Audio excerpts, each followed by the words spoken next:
I longed for a family. After a life of solitude, I thought I finally had one, but my days are filled with drudgery at their hands. Work till you drop dead. As I wither away, barely fed or rested, my husband adds insult to injury. In despair, I cry out. Someone, help me! My name is Lucy, a 29-year-old office worker. As my friends married off one by one and started popping out babies, my motivation kicked into high gear. After a desperate husband hunt, I tied the knot at 30. I wanted to get married in my 20s if I could, but I won't be greedy. I'm just grateful that someone married me, with my plain face and lack of redeeming qualities. My husband's name is John. He's not a fighter, as he decided to marry plain old me. John isn't an office worker, he helps out with his family's farm. They say farmers have a hard time finding wives, but I don't know if that's true or not. But apparently that was exactly the case for John, and he was so worried about not meeting anyone that he signed up for a marriage hunting website. Was it chance or fate that matched us? In any case, it was love at first sight, and we quickly started dating and got hitched. John is kind and dependable. If not for the farm, he'd have married much sooner. It's because he was a farmer that he was still single at 35 when he met me. I was moved, thinking that fate really does exist. But life isn't that sweet. Right after the wedding, I learned why John couldn't get married. Quit your job and help with the farm. These are the words he said just 3 days into our marriage. What are you saying? You said I could keep working after we got married. I said you could keep working, but not at your current company. What a selfish way of putting it. To me, stunned, John says, my parents are getting old and don't have the energy. Farming is too much for me alone. Aren't married couples supposed to help each other? Lucy, help me out here. John looked exhausted as he said it. I felt sorry for him, but I was torn, still attached to my job. But John was relentless.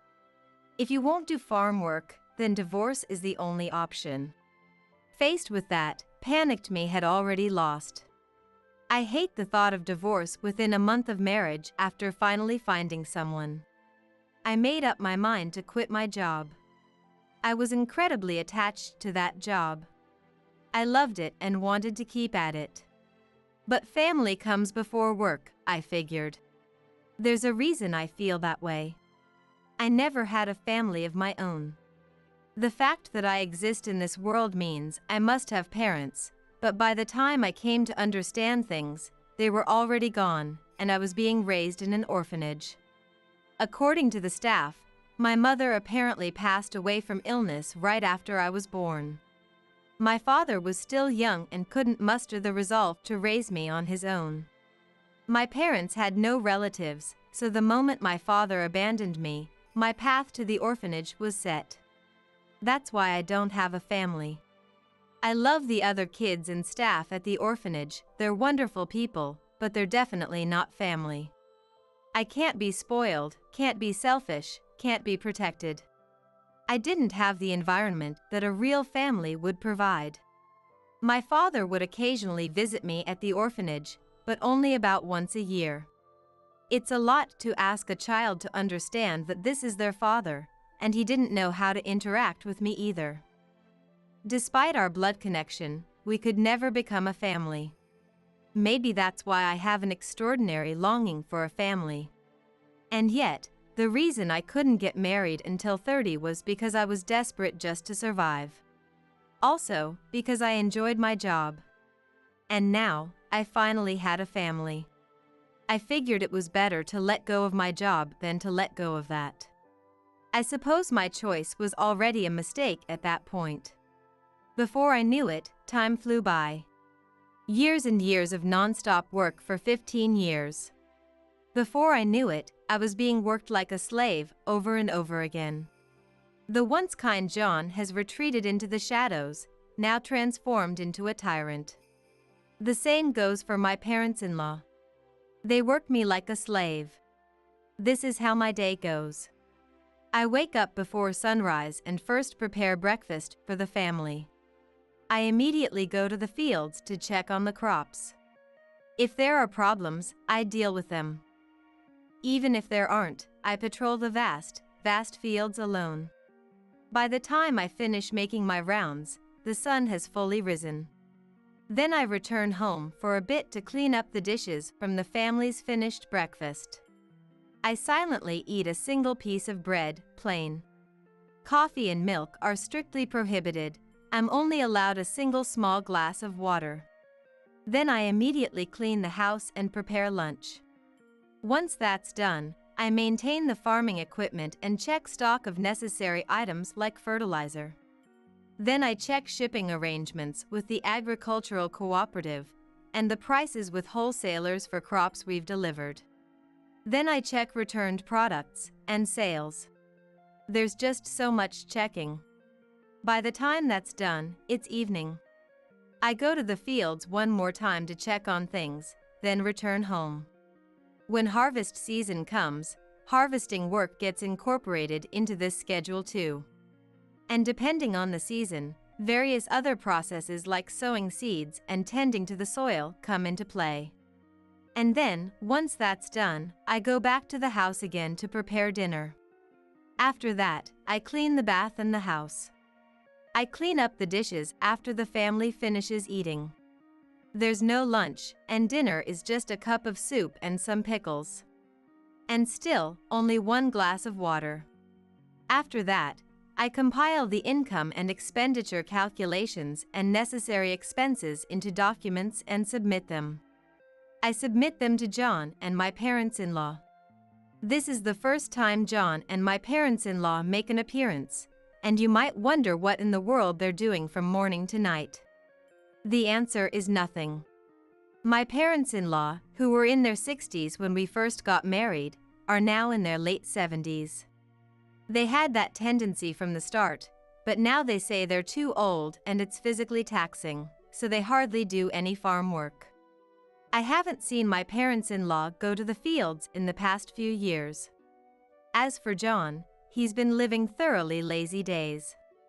In the beginning, he taught me the ins and outs of farming, but once he finished teaching me everything, he declared, "Well then, I'll leave the rest to you."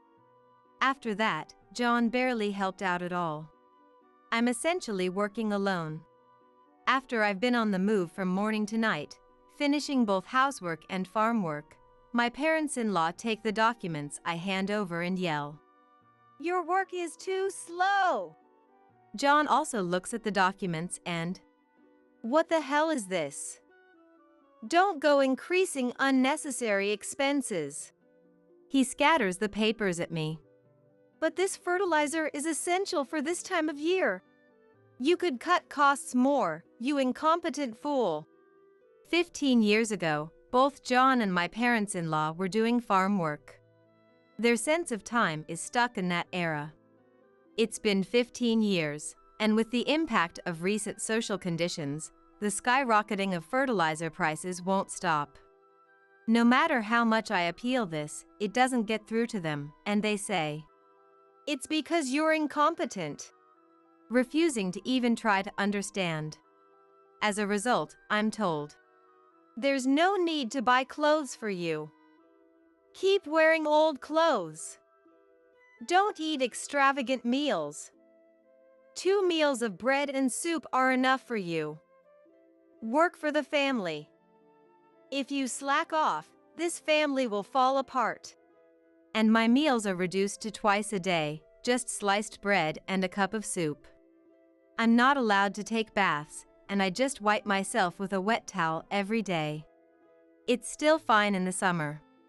But in the winter, I've lost count of how many times I've gotten sick from that. However, no matter how poor my health gets, even if I'm running a high fever, I'm not allowed to rest. If you rest, our income will dry up. Are you trying to drive our family to ruin? John's yelling just echoes, and not once am I offered any words of concern for my well-being.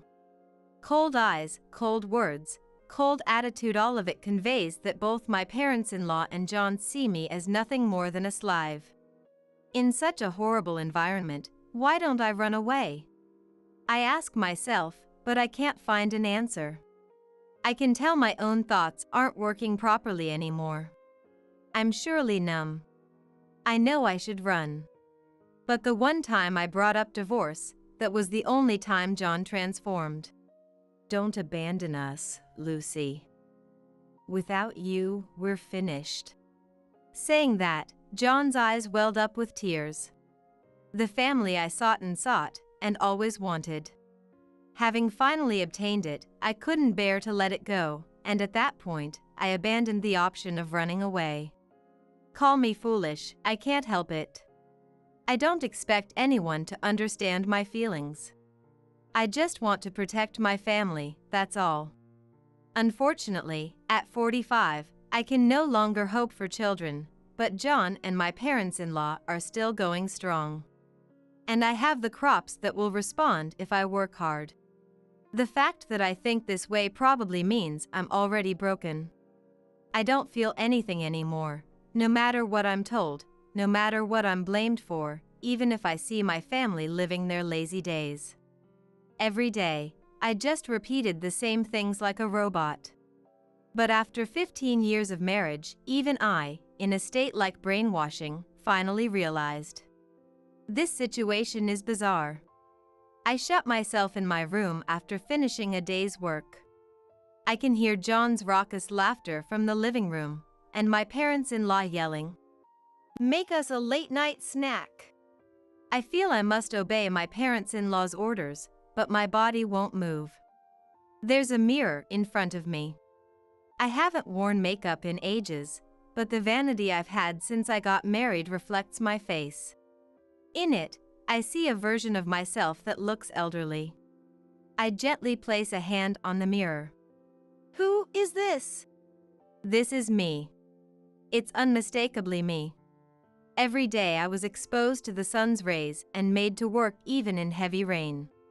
Working non-stop from early morning to late at night, I couldn't have nutritious meals. In that state, there's no way I could maintain a youthful appearance. Gently running my fingers through my hair, I find clumps of it falling out. I've reached my limit.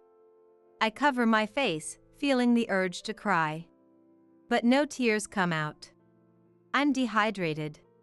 And then, at that moment, I'm going out drinking, so give me money. Suddenly my door burst open and John barged in, yelling, "What? But what about your money?" Obviously, I used it all up ages ago. Just shut up and hand it over. Where's your wallet? That's for tomorrow's shopping. You're just gonna waste it anyway, right? Better to not have it so you can save properly. I'll use it for you. John pulls money out of my wallet without giving me any say. I'm so thin and weak now, there's no way I could stop him. Oh right, I want champagne tomorrow, so have it ready. Even after snatching money from my wallet, John still makes his usual extravagant demands. Where does he expect me to get money from? I'm at my limit. My muttered words don't reach John, and he leaves laughing. Maybe I should just leave this house. As soon as I think that, my unsteady body starts to move. Before I know it, I'm outside, and I've walked to the bustling city center. The pain in my feet brings me back to my senses. The lively downtown, dazzling neon lights, and the cheerfully laughing people passing by. It's like a different world. And then I face reality. Even if I leave home, where would I go? I can't go back to my old job now. Times have completely changed, and I know the work I used to do is no longer useful now. But having done only farming for so long, I don't have the courage to dive into a new field either. Is working in this house forever the only path left for me? I say path, but what I see in front of me is a sheer cliff. As I stand frozen, my mental state is pitch black. Still, to somehow survive, I suppose I have no choice but to return to that house. With heavy steps, I was about to head home when, "Geez, John, you drank too much." A woman's voice coming out of a bar made me stop in my tracks. I only thought that he has the same name as my husband, but I'm surprised by the person I see when I turn around. I instinctively hide behind a signboard and quietly peek, and there I see John. And with him is a woman clinging affectionately to his arm. John grins sloppily at the young, beautiful woman. "What is that?" My bewildered mutter doesn't reach John. The two don't notice me and start walking, so I hurriedly follow after them. I keep my distance so as not to be spotted and secretly tail them. The pleasantly drunk pair enters a hotel without hesitation. It's not the kind of hotel you stay at for a trip. It's a hotel for grown men and women. They must be used to coming here. The two enter without any hesitation, and I can only watch them go. What is this? Before I know it, tears are rolling down my cheeks. I've been worked to the bone from morning to night, telling myself it's for my family for 15 years. I've endured and worked hard for my tyrannical parents-in-law and the despotic John, and yet John steals money from me and cheats with another woman. He looks so happy, grinning from ear to ear at me, who has completely forgotten how to smile. This is too much. With the sensation that the ground is crumbling beneath me, I just keep crying. I don't remember much after that. I was in a daze-like state when I came to, and before I knew it, I had arrived home. My parents-in-law are already asleep, and the house is pitch dark. In the darkness, I return to my room without turning on any lights and sit down. My feet hurt from walking a long distance, but my heart hurts far more than that. I don't feel like doing anything and can't sleep, so I space out until morning comes. I know in the back of my mind what I should do, but I don't know how I should do it. Right now, I don't have money, of course, but I also don't have the will or energy to take action. Someone, help me. Even if I mutter it, no one will help me. Desperate to survive, I hadn't really made any friends. My companions from the orphanage are all desperate to survive too. I can't consult with them. The staff at the orphanage are busy too. It's not a place I should rely on after leaving ages ago. At a total loss, I'm simply at my wit's end. In my room, documents have piled up into mountains. I still haven't been allowed to purchase even one computer, and the old-fashioned manual work is nearing its limit.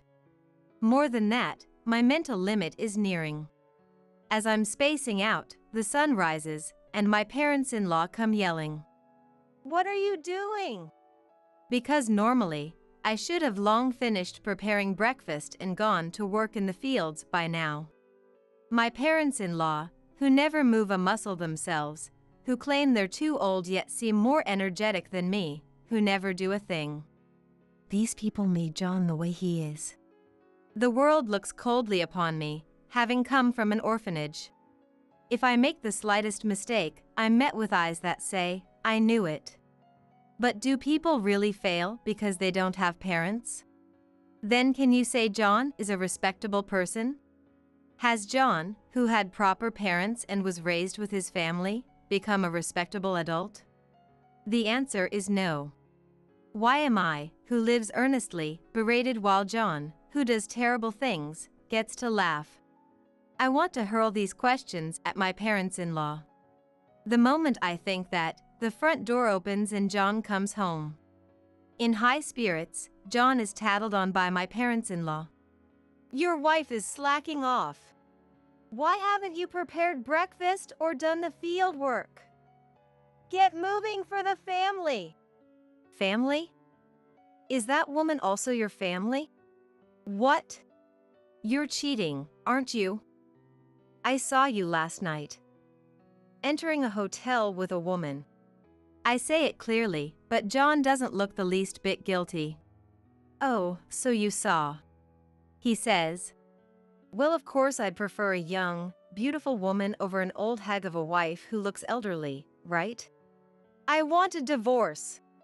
Oh, is that so? And then what will you do after divorcing and leaving? That's, with alimony, I'll go somewhere. Alimony? I'm not paying a cent. You're not paying? I'm not cheating or anything. You just admitted it. When was the last time I talked back so assertively? I desperately hold back, feeling like I'll be quickly shot down if I let my guard down. John laughs mockingly. Where's your proof? Proof. I clearly saw with my own eyes. As if that counts as proof. Without photos or obvious evidence that anyone can see, don't think you'll get any alimony. That's... Not only that, this would be a divorce based on your own selfish reasons, so I'd be the one getting alimony from you. What? I can tell my face has gone pale. I can't accept it, I think it's unreasonable. But what John is saying makes sense too. No matter how skilled a lawyer I hire, without proof, I can't substantiate John's cheating and can't claim alimony. If that happens, I'll be kicked out penniless and instantly be living on the streets. I had no knowledge of splitting marital assets at this time, so I could only envision the worst future. That's awful. If you don't like it, get out. If you're not leaving, do the housework properly. Be grateful I'm letting you stay. John pauses there for a moment. With a defiant smile. You work until your very last breath for our family. Saying that, he left the room with my parents-in-law. Until the end. All I can do is mutter to myself. The meaning of the end is clear. Until my life runs out. Is my life going to remain that of a slave? Tears that should have dried up start flowing again. The tears flowing from my emaciated, horrible state seem to chip away at my life. How could this be? How could this be? I cry out. I cry and cry, but still, the current situation doesn't change. Even when my tears dry up and I'm in a daze, my world still doesn't change. Should I just disappear somewhere like this? Rather than being worked to the bone until the very end, I might as well. As I think that, a nostalgic name catches the corner of my eye. Is this an envelope? The sender's name is that of the orphanage. Buried in a mountain of documents, I hadn't noticed its existence. Wondering what it could be, I open the seal, and inside is a letter. Amazingly, it's a letter from my father. My father, who used to visit me at the facility when I was a child, gradually stopped coming as I grew older, and eventually, we stopped seeing each other altogether. That's why I never told my father about where I worked after leaving the facility or anything else. Naturally, my father doesn't know I got married either. This is a letter from him. Not knowing my whereabouts, my father sent it to the orphanage, and the staff forwarded it to the address they had for where I married into. Thinking, what could he want at this point? I open it, and inside are surprisingly warm words. The letter from my father starts with an apology. When I entered adolescence, I became irritable every time we met, and he no longer knew how to interact with me, so he found it hard to visit. It was an apology for not being able to do anything for me. Furthermore, he was posted overseas for work and spent over 10 years abroad, so he couldn't contact me. After those apologies, he asks about my recent situation. Are you doing well? I'm sorry for being a lousy father. At this age, I finally feel like I've mustered up the resolve to be a parent. If you're having any troubles, please contact me. As your father, I'll do everything I can. I know it's too late and I wouldn't blame you for being angry. But still, I am your father. I wish for your happiness, Lucy. As I read on, tears fall onto the letter. I think he's selfish. I think the father who abandoned me after mom passed away is selfish. But surely, my father must have struggled too. Rather than raising me without any confidence, I'd be happier in an orphanage. I understand now that my father was thinking of my happiness in his own way. Now that I'm an adult, my rebellious phase is over, and I can understand how difficult it was for my father.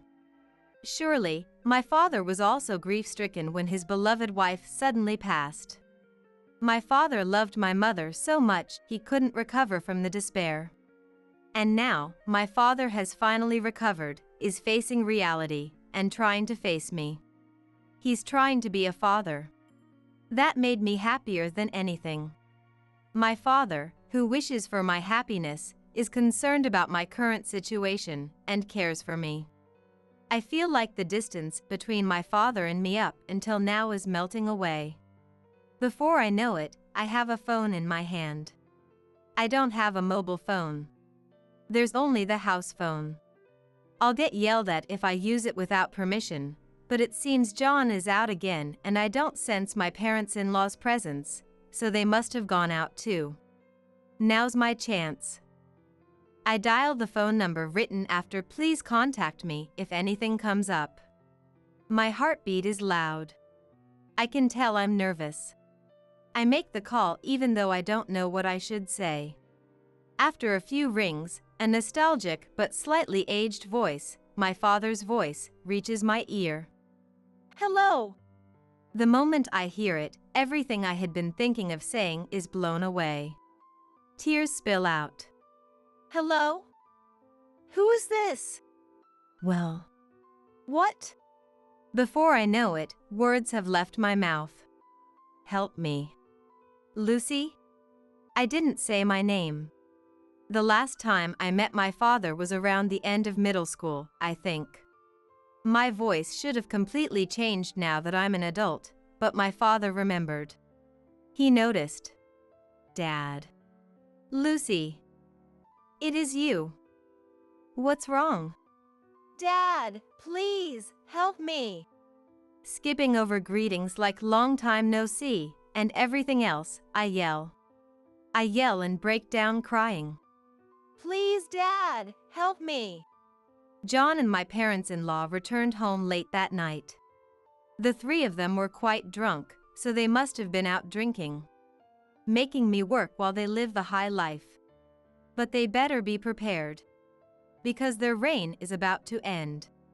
Half a month after the phone call with my father. Sooner than I expected, my father contacts me. And then, my father comes to the house. On the day my father is coming, I don't wake up early as usual and sleep in until the time when I would normally have finished preparing breakfast. I'm woken up by the sound of my room's door being pounded on violently. Lucy, how long are you gonna sleep? Don't screw around. What about breakfast? The field work? Even as he pounds, the door doesn't open. Because I secretly put a lock on it. To John, who's tyrannical as always, I retort. Can't you prepare your own breakfast at least? How refreshing that moment is. I finally talk back with the retorts I've been holding back all this time. But John, not backing down, shoots back. Since when did you get such a self-important attitude? My parents-in-law, who are probably beside John, also say, If you don't want to be kicked out, hurry it up. With their usual self-important attitude. If you keep living such lazy days, you'll go senile. When I say that, cheeky brat, is the response I get. This feels great. As I hole up in my room like that, it starts to feel like they might break down the door. They want to work me to the bone that badly? They hate moving themselves that much? I'm amazed.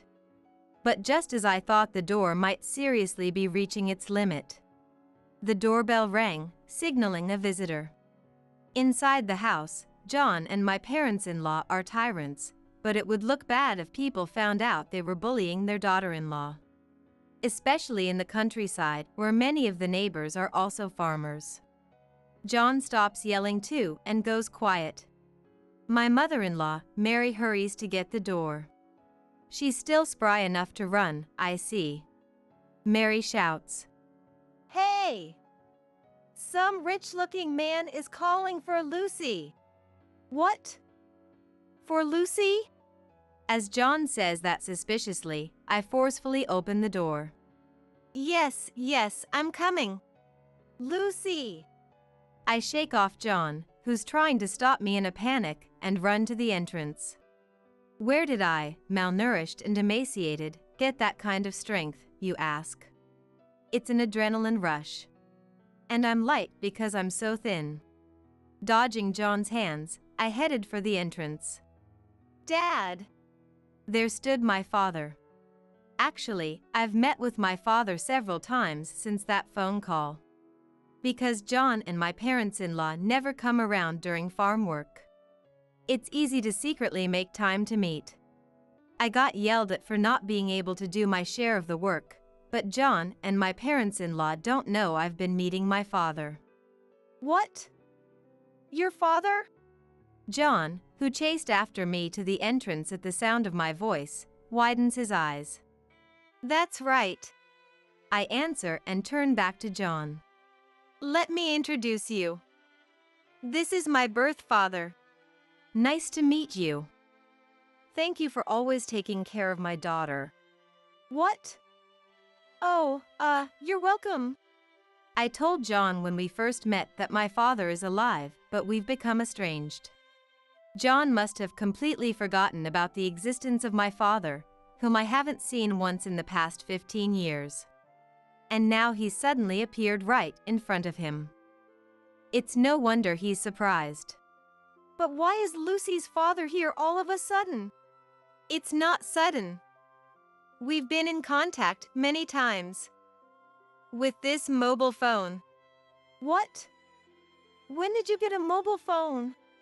Dad gave it to me. That's right. As soon as I reunited with my father, he got me a mobile phone. He said he would pay for it too, so I gratefully accepted his offer. Thanks to that, I could contact him without John or my parents-in-law getting suspicious, and we could meet frequently. What? When did that happen? John, was it? You're Lucy's husband? Yes. You're quite the stutterer, John. But it's understandable. My father, dressed impeccably in a suit, has a dignified air about him. He exudes the aura of someone who's climbed the corporate ladder and become an executive. And? John freezes at my father's question. What? What do you mean, and? Why is my daughter so terribly emaciated? John is surprised by that question.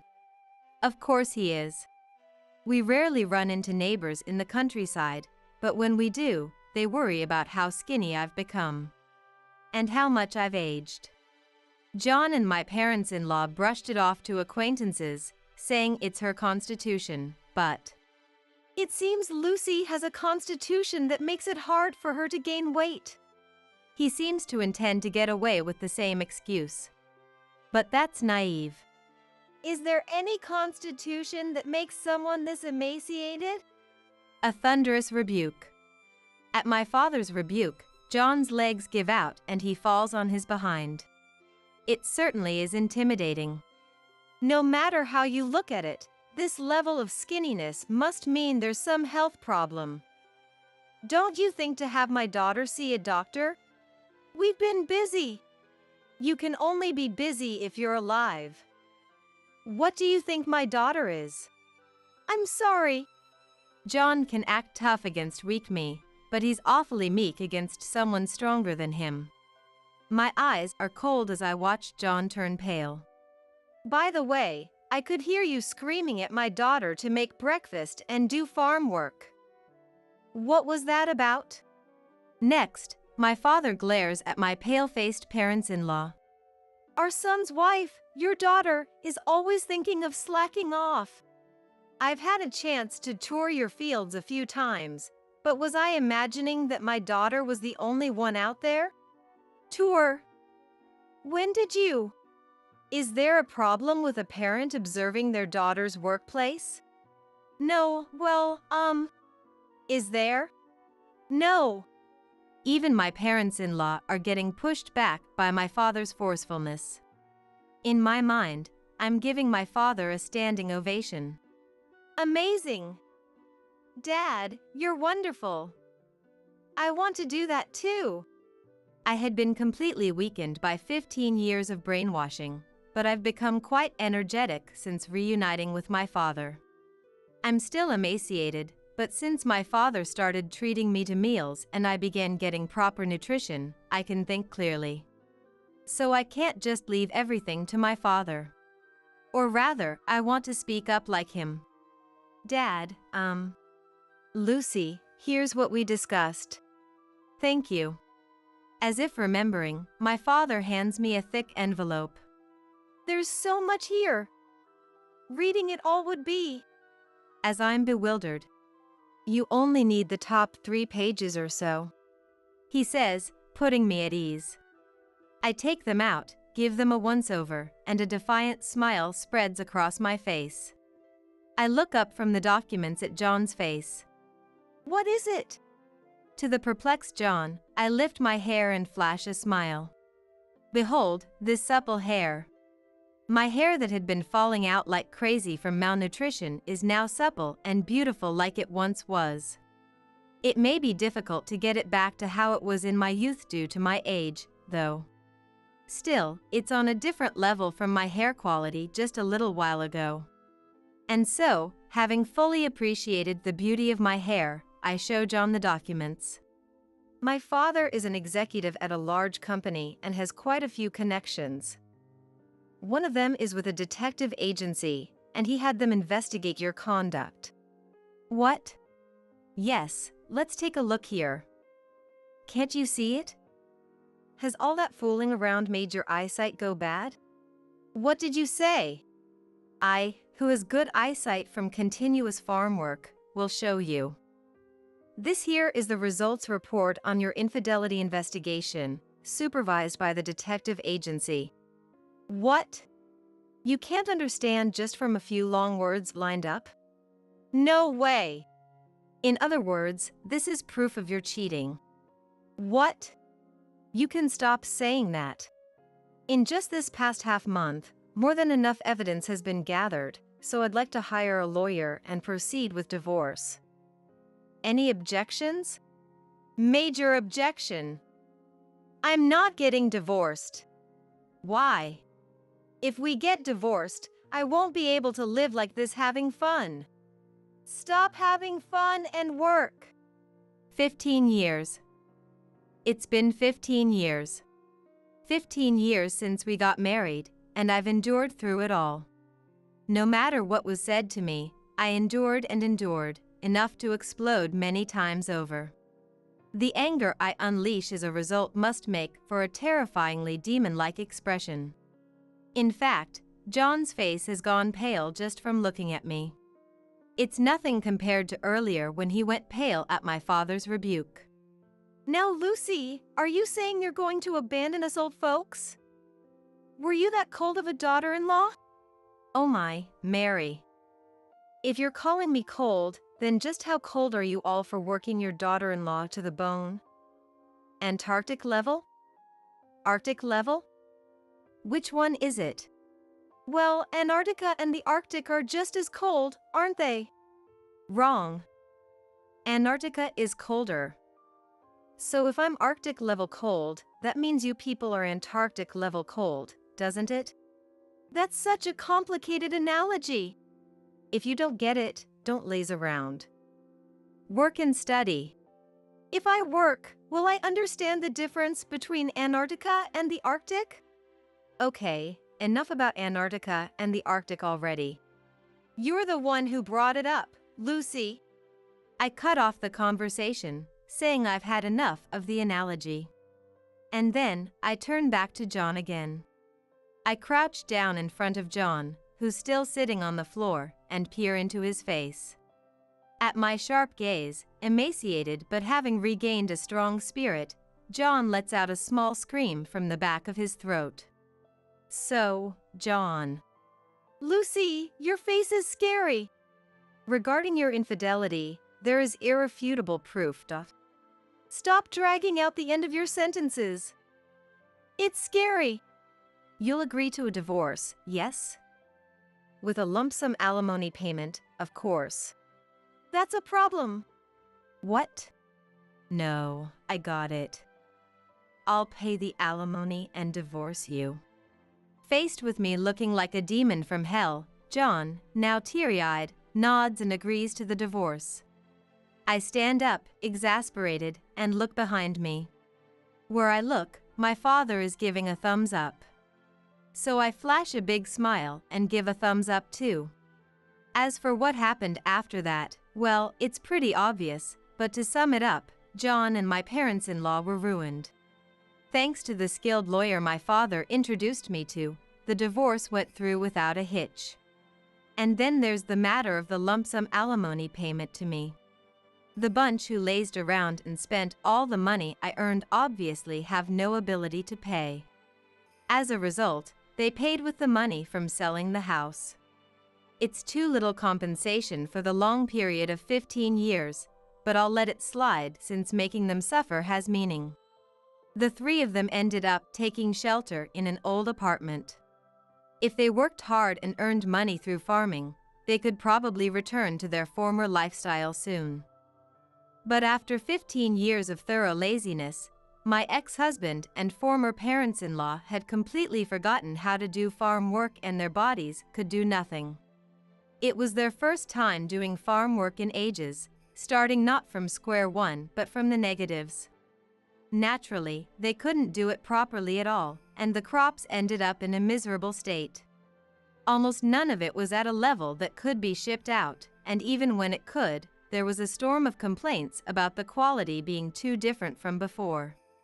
As a result, they had to close down the business. The shock caused my former father-in-law to collapse, and Mary developed dementia. They were sent to care facilities in the blink of an eye, and then they really ran out of money. My ex-husband is apparently leading a hellish life in debt. He contacted me once asking for help, but I just thought as if I care and that was that. We're strangers now, after all. I've met with my real father many times since then. Even though he's getting on in years, he's still energetically doing his job. He's so cool. Our discord hasn't completely disappeared, but I want to take our time and slowly mend our relationship. When we meet, there's still an awkward feeling between us, but I'm sure that will go away soon too. I can feel my father's love, and I cherish him too. I'm sure this is what a real family is. As for what I'm up to, I've used the alimony I received to make a fresh start. I've begun a new life in a new home. I'm not in perfect health yet, so I'm just working part-time, but I want to gradually become able to do a proper job. Already 45? No, I'm still 45. My life is just beginning. James' first winter had arrived. The weather forecast reported a record chill for the day.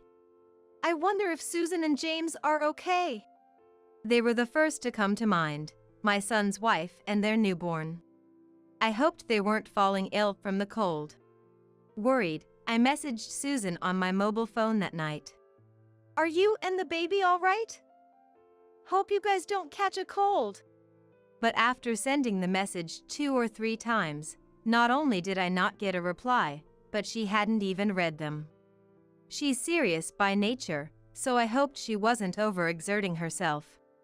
Waiting an hour more, I tried calling just to be sure, but again, no answer.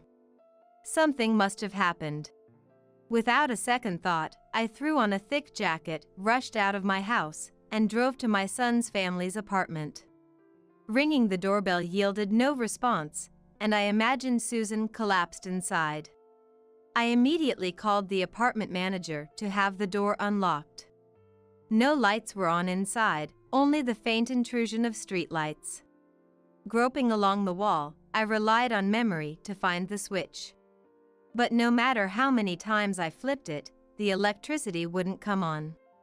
What's going on? Anxiety and irritation were about to make me explode. Reluctantly, I lit up the interior with my mobile phone's light as I stepped in. Susan, are you there? Perhaps they were just out. As I was about to turn back, I thought I heard a baby's cry from the direction of the bedroom. Susan, are you there? I immediately headed toward the bedroom where I thought I heard the voice. Susan! There, Susan was shivering from the cold, wrapping the newborn James in a blanket, trying desperately to protect him. What happened? Shining the light, I was shocked to see Susan's long hair, her pride and joy, chopped off nearly to baldness. This is terrible. How could this happen? My name is Elizabeth, and I am 61 years old. I have worked as a hairdresser for many years in my home-based salon. Enjoying leisurely chats with my beloved clients while working has been my greatest joy. The shop was something my husband and I started together. He passed away from cancer at a young age. It was right after our son, John, was born. Yet, I didn't falter and raised John on my own. However, John wouldn't listen to anything I said and started skipping classes in middle school. When he did go, he caused trouble, and I was called to apologize countless times. After graduating middle school, John started going out every day. Was it a feeling of inferiority because he didn't have a father? Or was it my failure as a mother? Unable to find an answer, I was always worried about John's future. So when one day, out of the blue, John said, "I want to be a hairdresser," I wondered if I was dreaming. What brought this on? "Being a hairdresser is cool, you know," John replied with a laugh. Kids do end up following in their parents' footsteps, no matter what they say. Regardless of the reason, I was happy to see my son finally showing interest in his future. John graduated from beauty school smoothly and began working as an assistant at the shop where the beauty school graduate owned. Susan, who would later become his wife, was also working there, and it seems John was smitten with her at first sight. After a vigorous courtship, they decided to get married. John introduced me to Susan with a confident expression. "I've decided to marry Susan." "Nice to meet you, I'm Susan." "You're a hairdresser too, right?" "I look forward to learning from you." Susan was a beautiful woman with a bright smile and long hair that suited her perfectly. "I hope we get along well." I liked Susan the moment I saw her. One day, a year after their marriage, John said he wanted to start his own shop. Though he hadn't been an assistant for long, John seemed to have gained confidence as a hairdresser. "I want to have my own shop and compete on my own skills as a hairdresser." Honestly, I was a bit anxious. I knew from years of experience that it's not easy for a newcomer to start their own business in this field. But I couldn't ignore John's serious ambition. "How much money do you have?" When I asked, John showed me his bank account with a slightly troubled expression and a sigh. Though his income as an assistant came in every month, he was spending just as much. This wouldn't get him anywhere near the financial stability needed for independence. Most of John's hard-earned income was squandered on frivolities. Perhaps I should have advised him to give up then, but instead, I smiled and acquiesced. "Don't worry about the money." Maybe I was trying to make up for the loneliness of not having a father around all these years. Truth be told, I hadn't touched the life insurance money left by my late husband. "For John's sake, I'm sure you will understand." As I gazed at the photo of my late husband, I spoke to him in my heart. Since Linda, who is well-versed in real estate, was among the guests, I decided to consult her. "I think that place would be good for you." It was a property that had been used as a hair salon until 6 months ago, but the owner, being elderly, had apparently closed the shop. "The location isn't bad, so it might just be perfect for your son's startup." Furthermore, when it came time to start the renovation work, thanks to the help of other guests, the construction went smoothly. And the opening of the shop came in no time. I never thought you would become independent in such a short period. You better thank everyone. You can't do anything on your own, after all. I know that. I'm grateful to you, Mom. After that, I entrusted John with the bank account containing the remainder of my husband's estate. The purchase and renovation costs of the property turned out to be unexpectedly low, so more than half of my husband's estate was still left. This is a gift from Dad to you.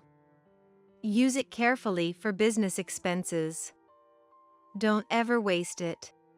Yeah. I'm not a kid, I know without being told every time. John chuckled, somewhat annoyed. Elizabeth, please rest assured. I'll keep a strict eye on John to make sure he doesn't use it for anything strange. I couldn't help but laugh at Susan's words. Regardless of John, having the reliable Susan helping out, I thought optimistically that I didn't need to say any more. I decided to watch over their business from afar. However, I soon realized that my thinking had been too naive. Susan, after finishing her work, would occasionally visit my shop to update me on their progress, and each time, her expression grew darker and more troubled. 3 months after my son's independent start, John is not focusing on his work, and it's causing problems. John? Why? At the beginning of the shop, John was also enthusiastic. He was full of spirit, and with his skills, the business was sure to prosper. But after a month, his smile disappeared, and he began to treat the customers coldly. This continued for 3 months, and the shop's reputation gradually worsened. Eventually, customers stopped coming. Hearing Susan's report, I was incredulous. John had been the one who wanted to have his own shop. He had been so eager before the opening. What could have happened in such a short time? It seems John thought that being skilled as a barber would be enough, and customer service wouldn't matter. But running a shop isn't like that, Susan said, sighing. Indeed, as Susan said, running a shop isn't just about being a good barber. Being in the service industry, customer service greatly affects the business. It seemed John lacked this basic understanding. So, what's John doing now? It seems the lack of customers is making him irritable. He's been drinking from the daytime. This doesn't allow him to focus on work, and even less so, attracting customers. For now, when customers do come, I handle them, but if the shop's reputation continues to fall, it will only get tougher. Susan looked like she was about to cry, but I felt the same way. I understand. I'll have a stern word with him next time. Thank you so much, Susan said politely, then brushed back her long hair. Your hair always looks so mesmerizing. I changed the subject to dispel the gloomy air. I've been growing this hair since middle school, Susan answered proudly. That long ago? Do you have a particular reason? Do you know about hair donation? Susan looked at me intently. Hair donation. I've heard of it, but I don't know much about it. Susan's eyes sparkled as she responded. It's about making wigs from real hair for children who have lost their hair due to congenital conditions, illness, or accidents. My goal is to grow my hair to donate to organizations involved in this activity. Don't you think it's wonderful to be able to help someone? I once read a magazine feature about an actress who was growing her hair for hair donation. And so I thought, maybe I could do it too. Susan, you're still young, but that's very admirable. I was overwhelmed by Susan's passion, and it deeply moved me. 6 months passed by since John and Susan got married, and that was when Susan became pregnant. Susan is serious by nature, and if I'm not careful, she tends to overdo things. Susan, this is the most crucial time. Don't overdo it. I repeatedly advised her. Every time, Susan would smile lightly and respond, "Don't worry. I'm doing my best within limits, consulting with the baby in my belly." But from what I could see, she hardly ever took a rest. Ultimately, Susan continued to work in the shop to support the household until just before her due date, but John's attitude, the father of the child, had worsened more than ever. What on earth was he thinking? Each time I received an update from Susan, I was reminded of my inadequacy as a mother. One day, after finishing work early, I went to see how my son and his wife's hair salon was doing and happened to meet John, who was just about to go out. "Where are you going?" Out for a drink. No customers are coming today anyway, John said, without any sign of hurry, laughing off his circumstances. The lack of customers had become a norm for John, and he no longer showed any effort to improve the situation. You're about to become a father, you know? Even when I criticized him, John, as if he couldn't be bothered, waved his hand as if shooing away an insect and mounted his motorcycle. We're not done talking. Think about Susan for once. Yeah. I'll do that when I feel like it. With a laugh, John started his motorcycle and sped off, cutting off my words. Upon entering the shop, I found Susan cleaning the floor. Today, we managed to have one customer come in, Susan said, smiling brightly, but her face looked more haggard than one would expect of a pregnant woman. "Are you eating properly? Make sure you're getting enough nutrition." "Don't worry, Elizabeth. It's not for you, Susan. It's for the baby in your belly." I spoke a bit harshly, but I deliberately used a strong tone. Susan seemed to understand my real intention and responded with teary eyes. "Thank you. What's the use if the crucial father isn't there to support her at such a time?" I wanted to scream at John, who wasn't there, from the bottom of my heart. According to Susan, the shop's management was far from smooth. Yet, John was out every night, spending money without any limits. It was a mistake to hand over the bank account to that child. I regretted my judgment, but it was too late. Susan never neglected her hair care, no matter how busy she was. Gently stroking her belly, Susan said, I want to teach the child about to be born the joy of being helpful to someone. Hearing that, it made me feel that I wanted to support her as much as I could. In place of my useless son, I decided to go to the apartment where Susan and her family lived to help with her chores. I'm sorry for all the trouble. Don't worry about it. You just focus on the baby in your belly. It was my fault for raising my son this way. Because of that, Susan was suffering. Maybe it was my way of trying to make amends, however small. At the end of summer, Susan started labor earlier than expected and was rushed to the hospital. Even then, John was unreachable, wandering somewhere. I kept sending messages to John, but no matter how long I waited, I got neither a reply nor even a read receipt. What on earth is he doing at such a time? Since both of Susan's parents had already passed away, I was the only one who could be there for her. Susan, I'm here, so don't worry. I kept offering words of encouragement to Susan, who was desperately facing childbirth. After a long and difficult labor, I heard the baby's vigorous cry. Susan, you did it! Tears welled up in my eyes, but John, who was supposed to be there, never showed up. My grandson James faced his first winter. The weather forecast reported record cold, as it was so cold that it was hard to get out of bed. I wondered if they were okay. The first thing that came to mind was Susan and the newly born James. I hoped neither of them had fallen ill due to the cold. Worried, I sent Susan a message on my mobile phone that night. "Are you and the baby all right? Hope you guys don't catch a cold." But after sending the message 2 or 3 times, there was no reply, not even a read. I worried that Susan might have fallen ill and become unable to move.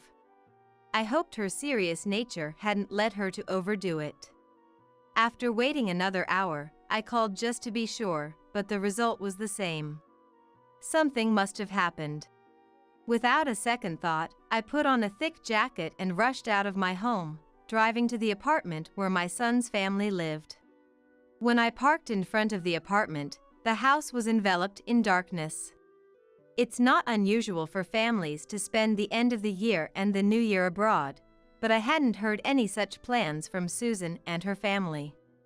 To begin with, they shouldn't have the financial leeway for travel. I rang the doorbell, but there was no response, and I imagined Susan collapsed inside. I immediately called the apartment manager to have the door opened. After thanking the manager, who said they would wait outside, I stepped into the house. There was no light anywhere, and only the whiteness of the streetlights faintly seeped in. There should be a light switch right near the entrance, if I remembered correctly. Relying on memory, I groped along the wall to find the switch. However, no matter how many times I flipped it on and off, the electricity didn't respond at all. What's going on? Filled with anxiety and irritation, I reluctantly used my mobile phone's light to illuminate the room and said, "Susan, are you here?" There was no reply when I called out in the living room. Could they just be out? Just as I was about to turn back, I thought I heard a baby's voice coming from the bedroom. "Susan? Are you there?" I immediately headed towards the bedroom where I thought I heard the voice. "Susan!"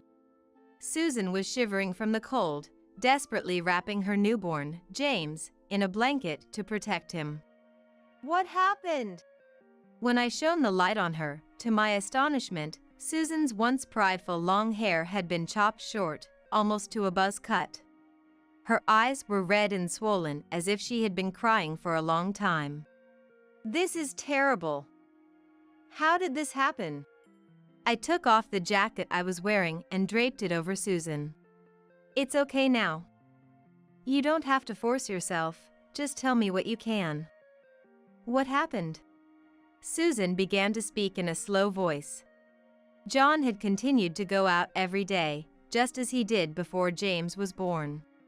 Eventually, they could no longer afford the electricity bill. Susan had reached her limit and scolded John, hoping he would show more responsibility as a father. But her hopes did not reach John. Enraged, John, finding practice hair-cutting scissors nearby, began to carelessly cut Susan's long hair. Susan initially tried to resist, but stopped, fearing any harm might accidentally come to James. "Now you won't dare show your face in public," John said, laughing. I was at a loss for words at my son's cruel actions. "Why didn't you tell me it had gotten this bad?" "I'm sorry, Elizabeth. I'm sorry." Susan began to blame herself again. "It's not your fault, Susan. I'm not blaming you. The one at fault is John. You did nothing wrong." Susan must have kept silent not to worry me. I hugged Susan tightly as she cried. This situation was the result of me spoiling John to the extreme.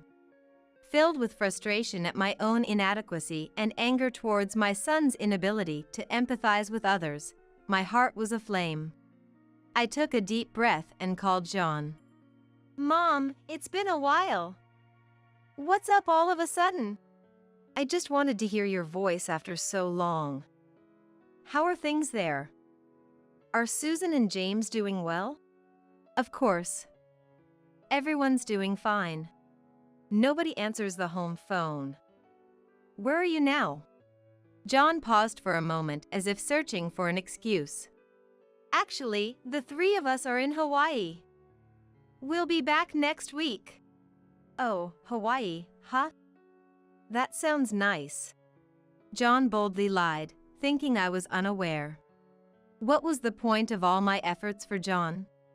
After losing my husband when I was young, I worked non-stop as a hairdresser. All to raise John into a decent person. So when John said he wanted to become a hairdresser and start his own business, I didn't hesitate to fulfill his wish. Yet, John carelessly spent the inheritance left by his father for his own pleasures, without a thought for my feelings. Even worse, he treated his wife and child with unimaginable cruelty.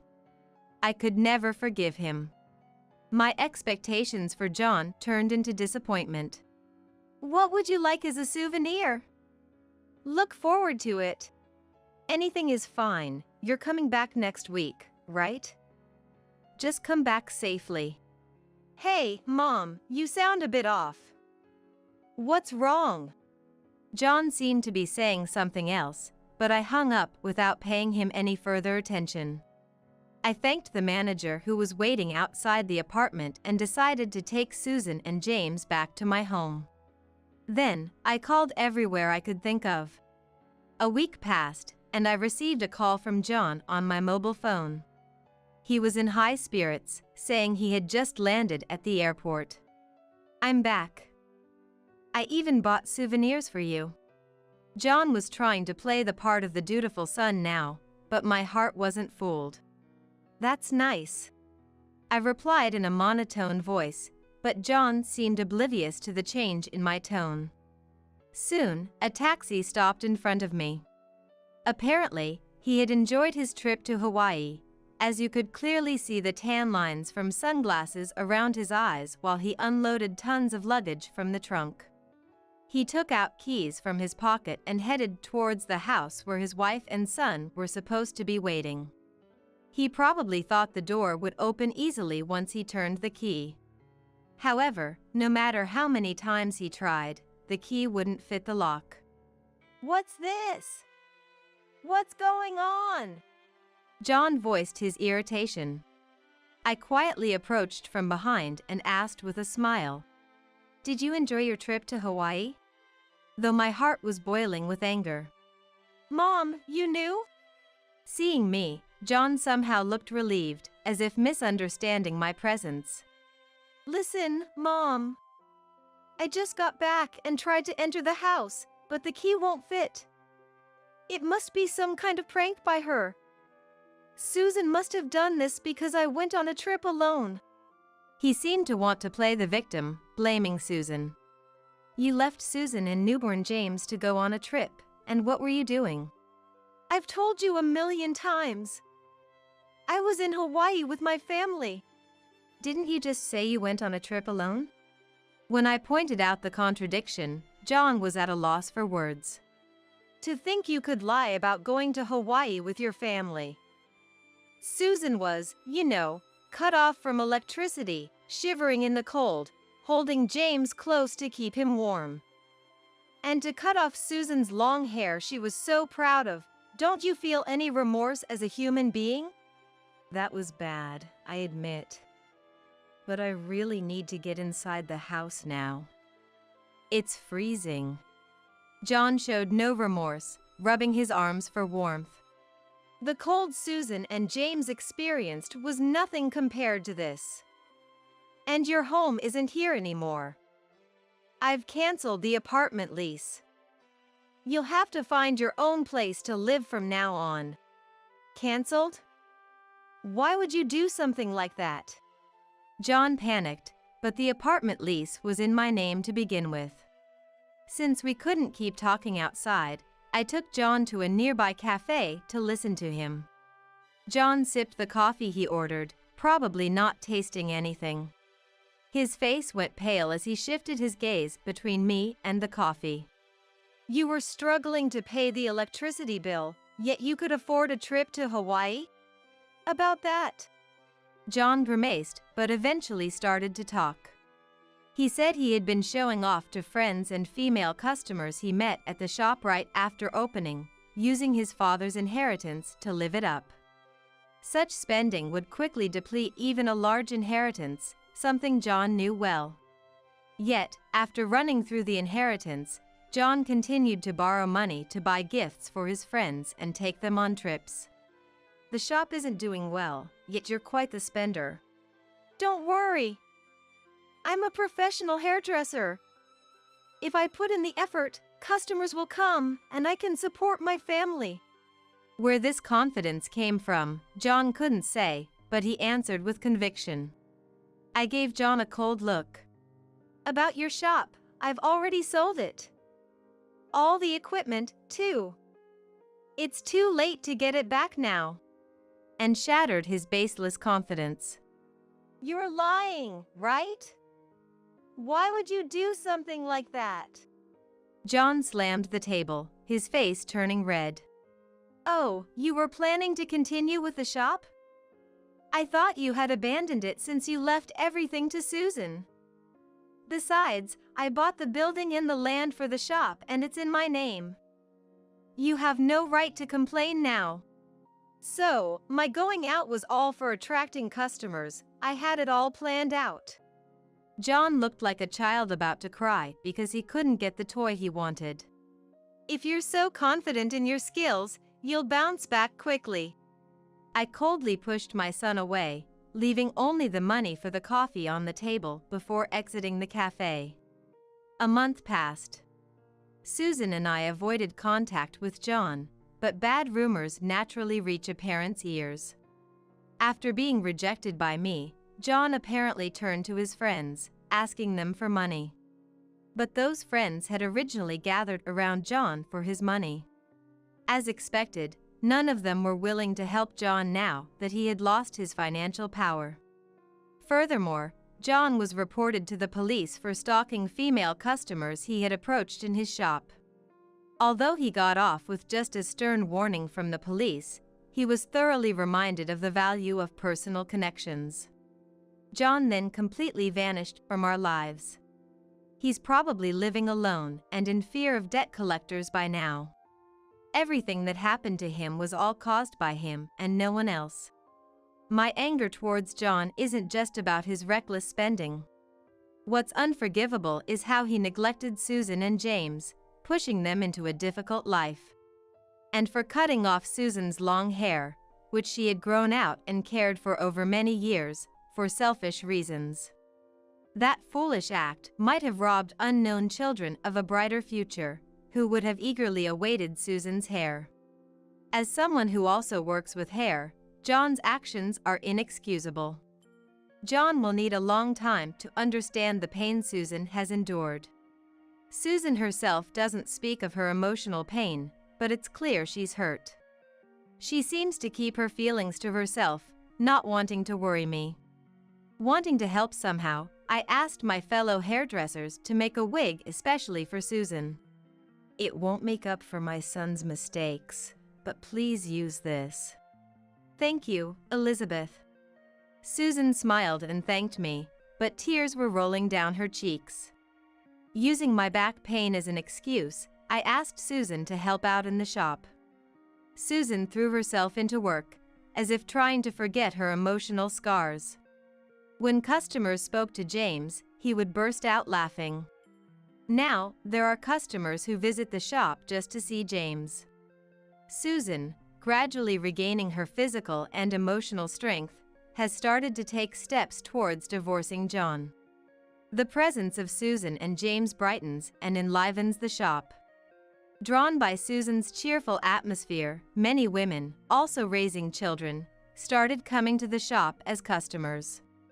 All right, let's work hard and do our best. Today, like any other day, the shop is filled with smiles. In the corner of the shop, James is sleeping soundly, making cute little snores. This person hasn't regained consciousness even once since being brought to the hospital. Yes, that's right. It seems her body became weaker after a fracture before. Then it's about time, isn't it? I'll prepare the funeral wreath. As I was speechless at my assail Nancy's words, Nancy, without showing any concern for me, looked down at Mom lying in the bed and said, So, I can finally say goodbye. And laughed mockingly before walking away. I was dumbfounded, unable to understand and too stunned to even feel angry. I sat down, placed my hand on my forehead, and sighed. This was too harsh to be a joke. Not funny at all. Is it even right to say such things about one's own parent? I don't have children, so I don't know, but I think I would be sad if my daughter spoke to me that way. As I thought this, my MIL Barbara, who had been unconscious, slowly began to rise. Oh my! Barbara! I woke up because I heard Nancy's voice. That's right, there was something I wanted to tell before I die. Barbara spoke to me with a clarity unexpected from someone who had been unconscious. And I will never forget the smile on her face. Just 3 days later, Barbara passed away in the hospital where she was admitted. It was around the time when the buds on the cherry tree visible from the hospital room window were just beginning to bloom. My name is Linda. I am 58 years old this year, and my husband David, who is the same age, and I have lived a peaceful life without any major fights or troubles since our marriage. The only regret in our lives was not having children, but after we both turned 50, we stopped worrying about it from the bottom of our hearts and started looking forward to how we would spend our retirement together. David had been running a chain of eateries for a long time, but was transferred to the headquarters for his skills, and now he is in charge of several stores, leading a busy life. As a housewife, I tried my best to support my busy husband by always being frugal and ensuring he could truly rest when he came home by keeping the room clean and always arranging flowers by the living room window every weekend. I don't know if David is interested in flowers, but arranging seasonal flowers in a vase became my only hobby, hoping it would bring him some comfort. That's an unusual flower, isn't it? Lily of the valley? David pointed at the flower on the table and said to me. Without touching his breakfast bread and with a cup of black coffee in one hand and the newspaper in the other, he shifted his gaze to the flower. It's a snowdrop. In a small vase made for single flowers, a delicate white flower blooms downward at the tip of its slender stem, presenting a cool demeanor. The white flower, mistaken by David for a lily of the valley, is a cute flower that tells us of the arrival of spring in our garden. They bloomed in the garden's flower bed again this year. I decorated with a few because they're so cute. They might wither quickly since they don't take up water well. I see. They're beautiful. David folded the newspaper on the table and quietly murmured as he looked at the flower again. How has Barbara been lately? What do you mean? Are you in touch? Aren't you going to visit during the holidays this year? Even though we didn't have children, we still visited each other's parents a few times a year. However, recently, David has been busy with the opening preparations of new eateries he's in charge of, making it difficult to take a long break. David folded the newspaper, looked up at the clock on the wall, and stood up. That was my cue to hand him his lunch. Take care. Will you be home early today? Not sure. Oh, no. I'll be home early today, David said while looking at the calendar on the wall. Today was their wedding anniversary. After David left the house, I started preparing to make the special meal I had planned for today. The sunlight streaming through the curtains grew stronger, signaling it was noon. I was heating up last night's dinner in the microwave when the phone rang. The landline, which rarely rings. It was mostly unused, but calls from relatives or Barbara usually came through it. So, when the landline rang, it often meant something had happened with the family, and I picked up the receiver a bit nervously. Hello? It was Barbara on the line. It's been a while, hasn't it? Barbara greeted me in her usual tone. Sorry for calling out of the blue. David's not there, I assume, since it's a weekday. There's something I wanted to ask him. I see. I'll pass the message when he gets back. That would be great, thank you. Actually, Barbara explained that she had fractured her right leg recently when she missed a step on her staircase at home. She had called an ambulance herself and received treatment, but now she was finding it difficult to do shopping due to her condition. Having a fractured leg is really troublesome. I've been able to take care of myself until now, but even small tasks have become difficult at this age. I see. If it's okay with you, I can help out. I'm a housewife and have some free time. What are you talking about? I know because I was a housewife too. It's tough being a housewife. Husbands expect more than just ordinary housework as if it's a given. Isn't David being demanding? I chuckled over the phone. David is very kind and wouldn't get upset over me cutting corners with the housework. I thought Barbara, being his mom, must understand this even better than I do, maybe even more than I realize. That night, David came home unusually early. We enjoyed a delicious dinner together, sipped on slightly expensive beer, and reminisced about funny stories from when we first met. The cake David brought home was a cheesecake from my favorite shop. The shop was in the opposite direction of his workplace, and I couldn't help but smile at the thought that he went out of his way to choose my favorite shop instead of one nearby. After dinner, while doing the dishes, I told David about the call from Barbara. David came to my side while I was washing the dishes.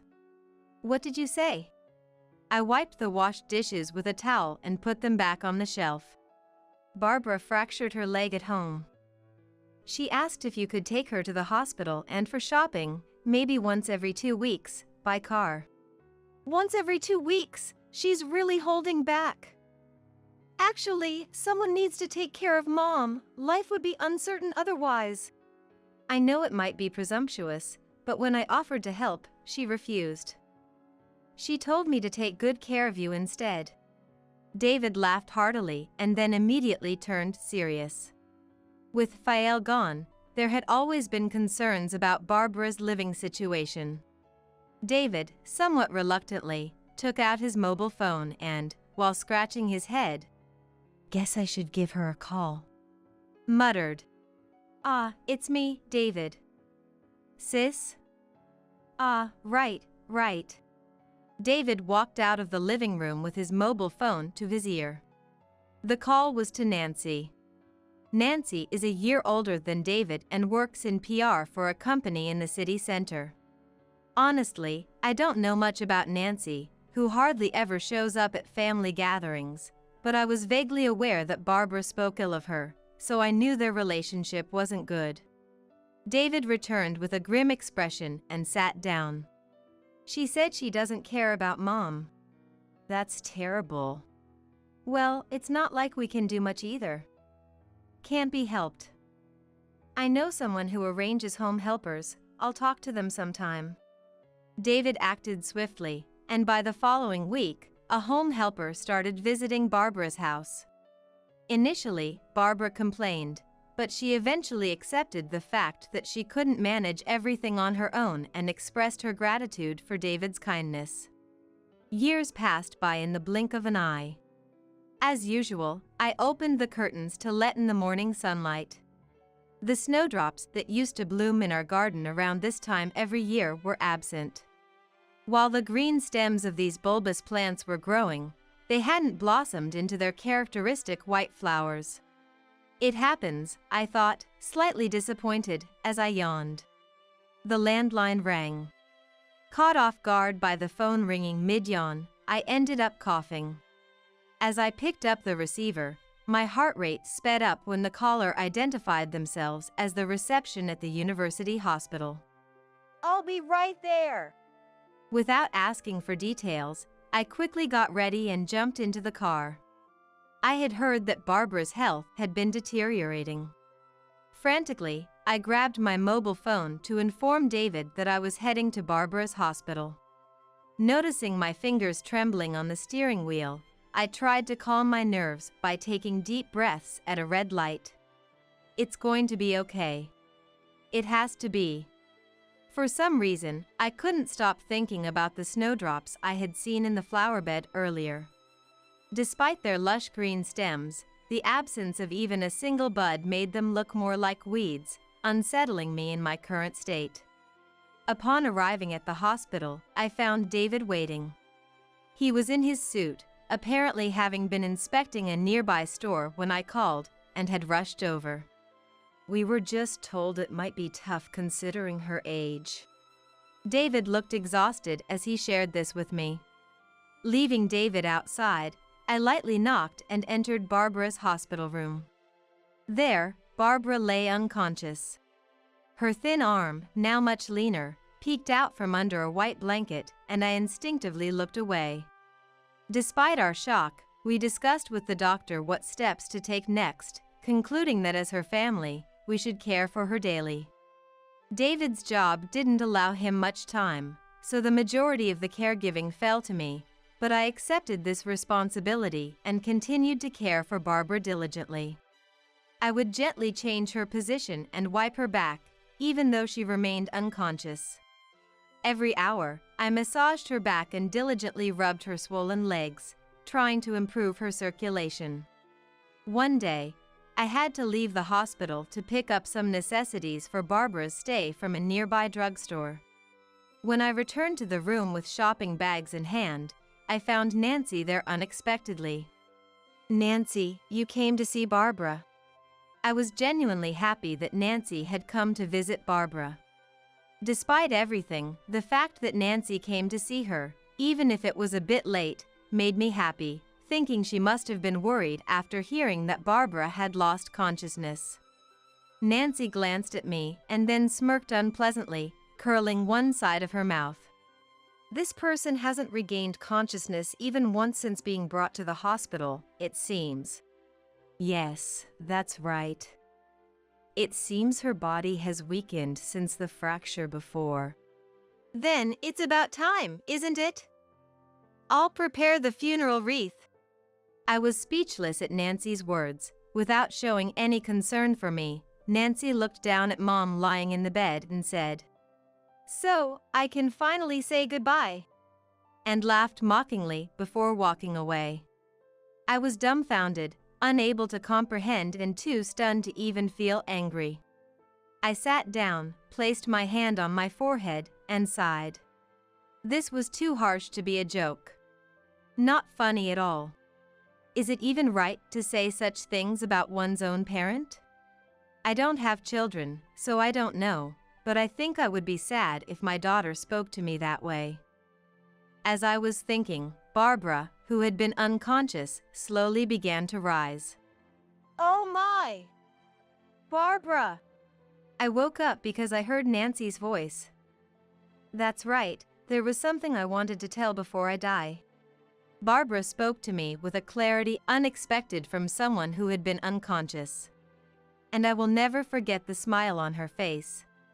Just 3 days later, Barbara passed away in the hospital where she was admitted. It was around the time when the buds on the cherry tree visible from the hospital room window were just beginning to bloom. "The cherry blossoms will be here soon," I said to Barbara, and she smiled weakly. "Take me outside, in a wheelchair or anything," she had said. I never thought she would pass away so soon. After Barbara passed away, David immediately notified the relatives as per the doctor's information. While the attending physician was filling out the death certificate for Barbara's body to be transported home, Nancy appeared out of nowhere. My expression darkened instantly, and I nudged David's shoulder. "See? Just like I predicted, right? I told you it was about time." "Nancy, enough is enough." "Oh dear. Because you were looking after Mom for the inheritance, you find it troublesome that someone like me shows up, don't you?" I felt a rush of blood to my head, but David immediately shouted, "Get out!" he yelled. Nancy, seemingly taken aback by this, widened her eyes in surprise but then smirked again and said, "Let's talk after the funeral is over." About what's to come. She then left. I clenched my fists, feeling a tightness in my chest from frustration.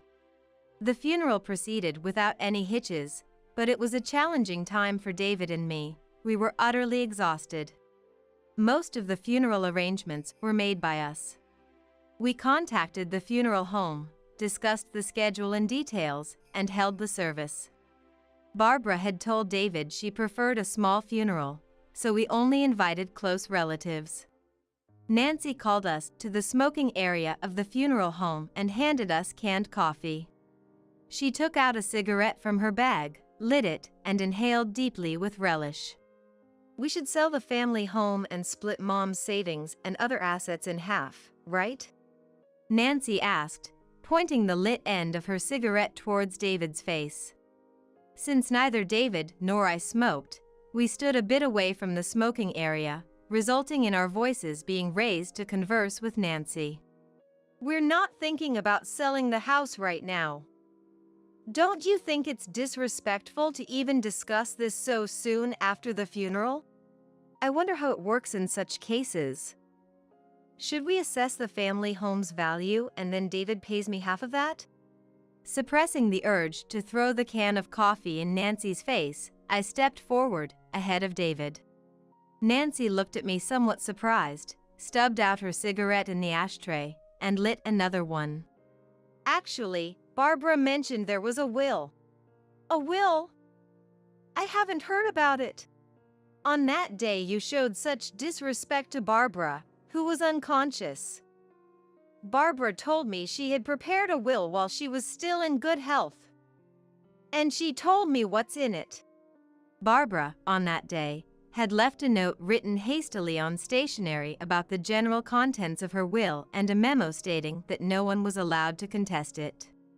She had already entrusted the actual will to a notary, so she couldn't show it, but she weakly smiled, saying she remembered the contents well that she had noted down. When Barbara handed me the envelope containing the hastily written note, her expression was serene, as if she had resolved any lingering regrets. Nancy, with a cigarette between her lips, read the contents labeled will. Her expression gradually hardened, and when her gaze shifted from the will to me, she stubbed out her cigarette and approached. As Nancy got closer, the smell of cigarette prompted me to grimace involuntarily. What do you mean by this? You're saying all of Mom's inheritance goes to you guys? Don't joke with me. I glared at Nancy with a firm stance. When Barbara handed me this will, she had held my hand, thanked me, and with a face of sorrow I had never seen before, she pleaded. Please. I couldn't erase Barbara's beseeching face from my mind. There's one will, but there's another document Barbara left behind. She asked me to make sure it's enforced, even if it means going to court. Don't beat around the bush. Just hand it over. What is this document? It's a promissory note. At that, Nancy slightly raised her eyebrows and placed her hand on her chin. What does that mean? She seemed to be pondering, but it was clear Nancy didn't understand the significance of the term promissory note in this context. That was understandable. To be honest, I was also surprised when I first saw this promissory note. Whether Barbara was meticulous by nature or just precise about financial matters, she had recorded in great detail the money she had lent to her daughter, Nancy. The record of debts, listed with dates, times, amounts lent, and reasons, filled about half of the notebook. Most entries hinted at Nancy's financial contributions to boyfriends she had dated when she was younger. After I briefly explained the contents of the promissory note, Nancy confronted me, her face pale. She recorded everything in such detail. Always criticizing the people I dated, always something. Linda, how much does it all come to? There's at least $80,000. However, there's no mention of the interest rate, so the statutory rate would apply. The actual amount on the promissory note was about $25,000, but I lied effortlessly. The repayment deadline had long passed, and Nancy, having some legal knowledge, would understand that this story didn't add up. Yet, I pressed on. I couldn't let Nancy take away the savings Barbara had accumulated or the family home she cherished. The original is with a lawyer, but Barbara had one suggestion before we proceed with a claim against Nancy. Nancy was clearly flustered by this unexpected turn of events.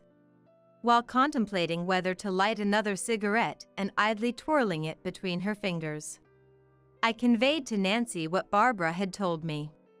If she didn't contest the inheritance, we would let the matter of the debt slide.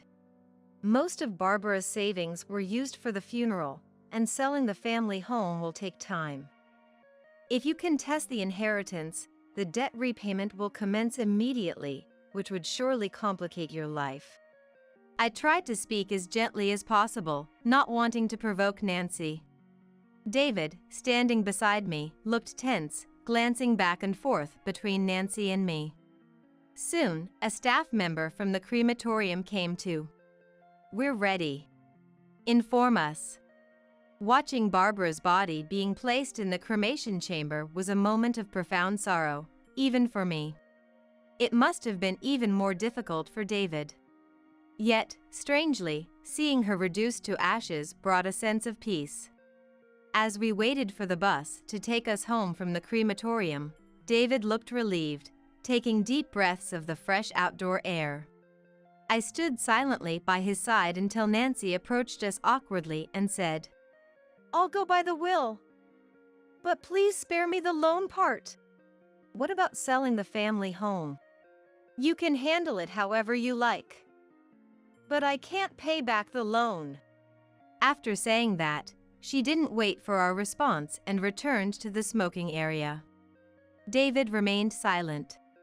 Watching Nancy's retreating figure, he seemed to want to say something witty but eventually just looked down, resigned. Later, it was revealed that Nancy had quit her job, hoping to inherit from Barbara. She had moved to a downtown apartment and indulged in nightclub visits and luxury shopping, leading to financial distress. It was baffling how she could make such decisions. Believing there was a significant inheritance, Barbara had indeed lent Nancy a considerable amount of money, perhaps fostering Nancy's belief in available funds. Forced to move to a standard apartment and start a part-time job, Nancy's arrogant attitude led to her quick dismissal, and she eventually had to leave that apartment too. At the family court, when Barbara's will was unsealed in the presence of witnesses, it confirmed that all her assets were left to David and me, as Barbara had stated. Though it was expected, Nancy remained silent, sighing deeply and looking defeated. Nancy is now scraping by with a live-in part-time job, but we have no sympathy for her. David, her brother, shares my reluctance to interact further, and one day, the landline was removed from our home. We've decided to keep in touch only with close relatives. Yet, there's a part of me that wonders if this lonely conclusion was truly for the best. I wonder if this was truly the right ending for Barbara. Time passed, and as the first anniversary of Barbara's passing approached, having received the inheritance, we built a respectable grave and continued to live our lives as usual, mindful not to waste money unnecessarily. On a warm day heralding the arrival of spring, I noticed the white snowdrops that hadn't bloomed last year now adorning the flower bed visible through the open window. These flowers hung towards the ground, swaying like earrings. I couldn't help but step outside and bend down to admire the flowers in the flower bed. Among them were low-lying pansies and violas, adding a vibrant splash of color. I gently touched the snowdrops with my fingertips.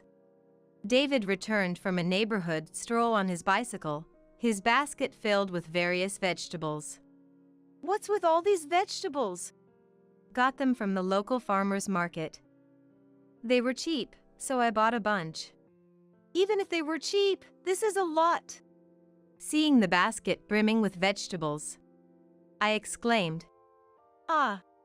And with a slightly mischievous expression, I suggested to David, Let's use these vegetables to make a variety of dishes that celebrate spring. All of them? You think we can eat that much? Why not invite Nancy over? David widened his eyes, his smile tinged with disbelief, as if he'd misheard me. Nancy would likely have plenty of complaints about my vegetable dishes. But even if she's not fond of them, making fried vegetables might soften their bitterness, making them palatable. Still, Nancy might refuse to eat or even decline the invitation to our home altogether. Yet, if she did come over, I'd insist on showing her the snowdrops blooming in the garden. I'd bring her to the flower bed, have her sit where I am, and even suggest visiting Barbara's grave together, though she'd surely refuse. But if she found the flowers beautiful, I believe we might come to understand each other, even if just a little. My husband, Charles, tells me he's going to marry the woman he's been seeing and asks for a divorce. Let's not waste time with property division, just leave quickly. Sharon taunts me, as if she's relishing in my misery. Donald, too, is infatuated with a woman he met at a bar. They don't want to live with me. I'll leave, just as you wish. But before that, I'll give you a piece of my mind. My name is Joy Lynn. Named with the hope of being blessed with much joy, Joy and Joy Lynn, I am a 50-year-old woman whose life hasn't been as joyful as I'd hoped. But now my days are filled with happiness, so I can look back and laugh at the past. Let me take you back to when I was 35. I was about to celebrate my 10th wedding anniversary with Charles. We hadn't been blessed with children, and I found it somewhat painful to hear comments from those around us like, "Do you have any kids?" and "Children are wonderful, you know." Conversations with Charles had dwindled, partly because he had been promoted a few years earlier, became busier with work, and traveled frequently. I was working too, so we hardly saw each other. No wonder we didn't have children. Well, this too is a form of marriage, and it's easier on our minds. Having children or not, it doesn't matter. That's what I thought. One day, our family grew in a way we hadn't expected. It wasn't an angelic baby that arrived. Instead, it was a parents-in-law that seemed like a demon from hell. Apparently, right after we got married, the parents-in-law had been constantly telling Charles that they wanted to live with us. Charles weighed the hassle of living together against the hassle of continually refusing. As a result, he decided that living together would be less of a hassle. Surprisingly rational, or not. Hey, I didn't agree to live together. According to Charles, I'm hardly ever home, so it's fine. It might be fine for you. But still, as Charles said, it's fine. If the parents-in-law are good people. I had a hard time with these parents-in-law even before we started living together. They were the ones who persistently asked me, "When are you having kids?" Sharon would always say, "The more children you have, the better," every time we met. But you only gave birth to Charles, right? Living with such parents-in-law, it's a stomach-churning story. I wonder how living together will turn out. My expectations were quickly betrayed. Not in a good way. It turned out even worse than I thought. Donald solemnly declared as we started living together, "We won't give you any pension or living expenses." Then Sharon continued with a smile, "Let's go with that arrangement." Wait, what kind of arrangement is that? Charles also said something like, "We both work, so we can manage without receiving living expenses." So Charles is one of them, too. I had never been particularly dissatisfied with Charles until now. I didn't expect much from a husband even before we got married. I thought a husband who doesn't get angry easily and works hard was good enough. But now, a wave of complaints that I never had before came rushing in. Moreover, as I lived with the parents-in-law for a while, I gradually understood the real reason they wanted to live with us. Donald would often go out somewhere at night. I believed him when he said he was going out to drink with friends. But then, I found a point card from what you'd call a nightclub and a business card with Nancy written on it in the laundry. There are various types of bars, but this was clearly a service industry that directly satisfies a man's desires. I see, he likes Nancy. I can't believe he's still so energetic at his age. I thought. Of course, I meant it in a bad way. No wonder he can't give us living expenses, he's spending it on Nancy. It can't be helped. No way. On the other hand, Sharon gradually started to harass me. Moreover, she was cunning and intensified the harassment gradually, so much so that even I didn't notice at first. At first, I thought she was being kind. I could have endured it if it had just been about the way I fold laundry or season my cooking, but there were times when Sharon called me by the name of Charles's ex-girlfriend. Every time, Sharon would apologize, saying, "I remember her strongly because she was the first girlfriend Charles introduced me to. I didn't do it on purpose. I'm sorry." At first, I thought, Sharon is old, so maybe such things happen. But as it continued, I realized something was off. Speaking of which, every time I took a shower, the bathroom was always dirty. I initially thought the mess in the bathroom was from Charles and the others who had gone in before, but no one complained about the bathroom being dirty. So, without a doubt, it must have been Sharon who was in before me. There were other instances too, like when Sharon, mistakenly thinking everyone had already bathed on a snowy day, unplugged the bathtub, leaving me to shower in the freezing cold. She also once took my favorite necklace from the closet without asking and then lost it. Each time, Sharon would say, "I didn't do it on purpose. I just wasn't thinking. I'm sorry." While it's possible to accidentally shower or call someone by the wrong name, taking jewelry without permission is not something that can be brushed off as a mere oversight. I began to suspect that maybe this was all intentional harassment aimed at me. When I saw Sharon angrily sitting at the dining table saying, "My dinner is late because Joylyn came home late," I finally realized it was indeed harassment, albeit subtle. Come to think of it, Sharon hasn't done any housework since she came to our home. She throws her socks inside out into the laundry and tosses bottles into the trash without removing the labels, adding minor inconveniences every time. She complains if meals are late and if the sheets are messy, and sometimes she even throws things. I finally understood. Our home was indeed graced by the arrival of a baby. 2 of them, in fact, both big and delightfully stubborn. Exhausted from my job as a caregiver, all I wanted was to quickly escape this situation and go to bed, so I kept silently tolerating Sharon's behavior. I didn't have the energy to argue with anyone when I returned home. I wanted to rest as quickly as possible, even if it was just for a moment. While I was exhausted and didn't notice at first, it seemed that Sharon knew about Donald's night outings. When an actress appeared on TV, Sharon persistently asked Donald, "Donald, don't you like girls like her?" "You do, don't you?" The actress's name was Nancy. The same as the girl from the bar. Donald looked pale. After that incident, I asked Sharon once, "Are you okay with Donald going out like that?" Sharon replied, "If I get a divorce, I'll be someone who has a divorce history at this age, right? That's miserable, and it looks bad to society. Of course, I don't like it. But he's just playing with professionals at the bar, right? If he's not serious, I can accept it."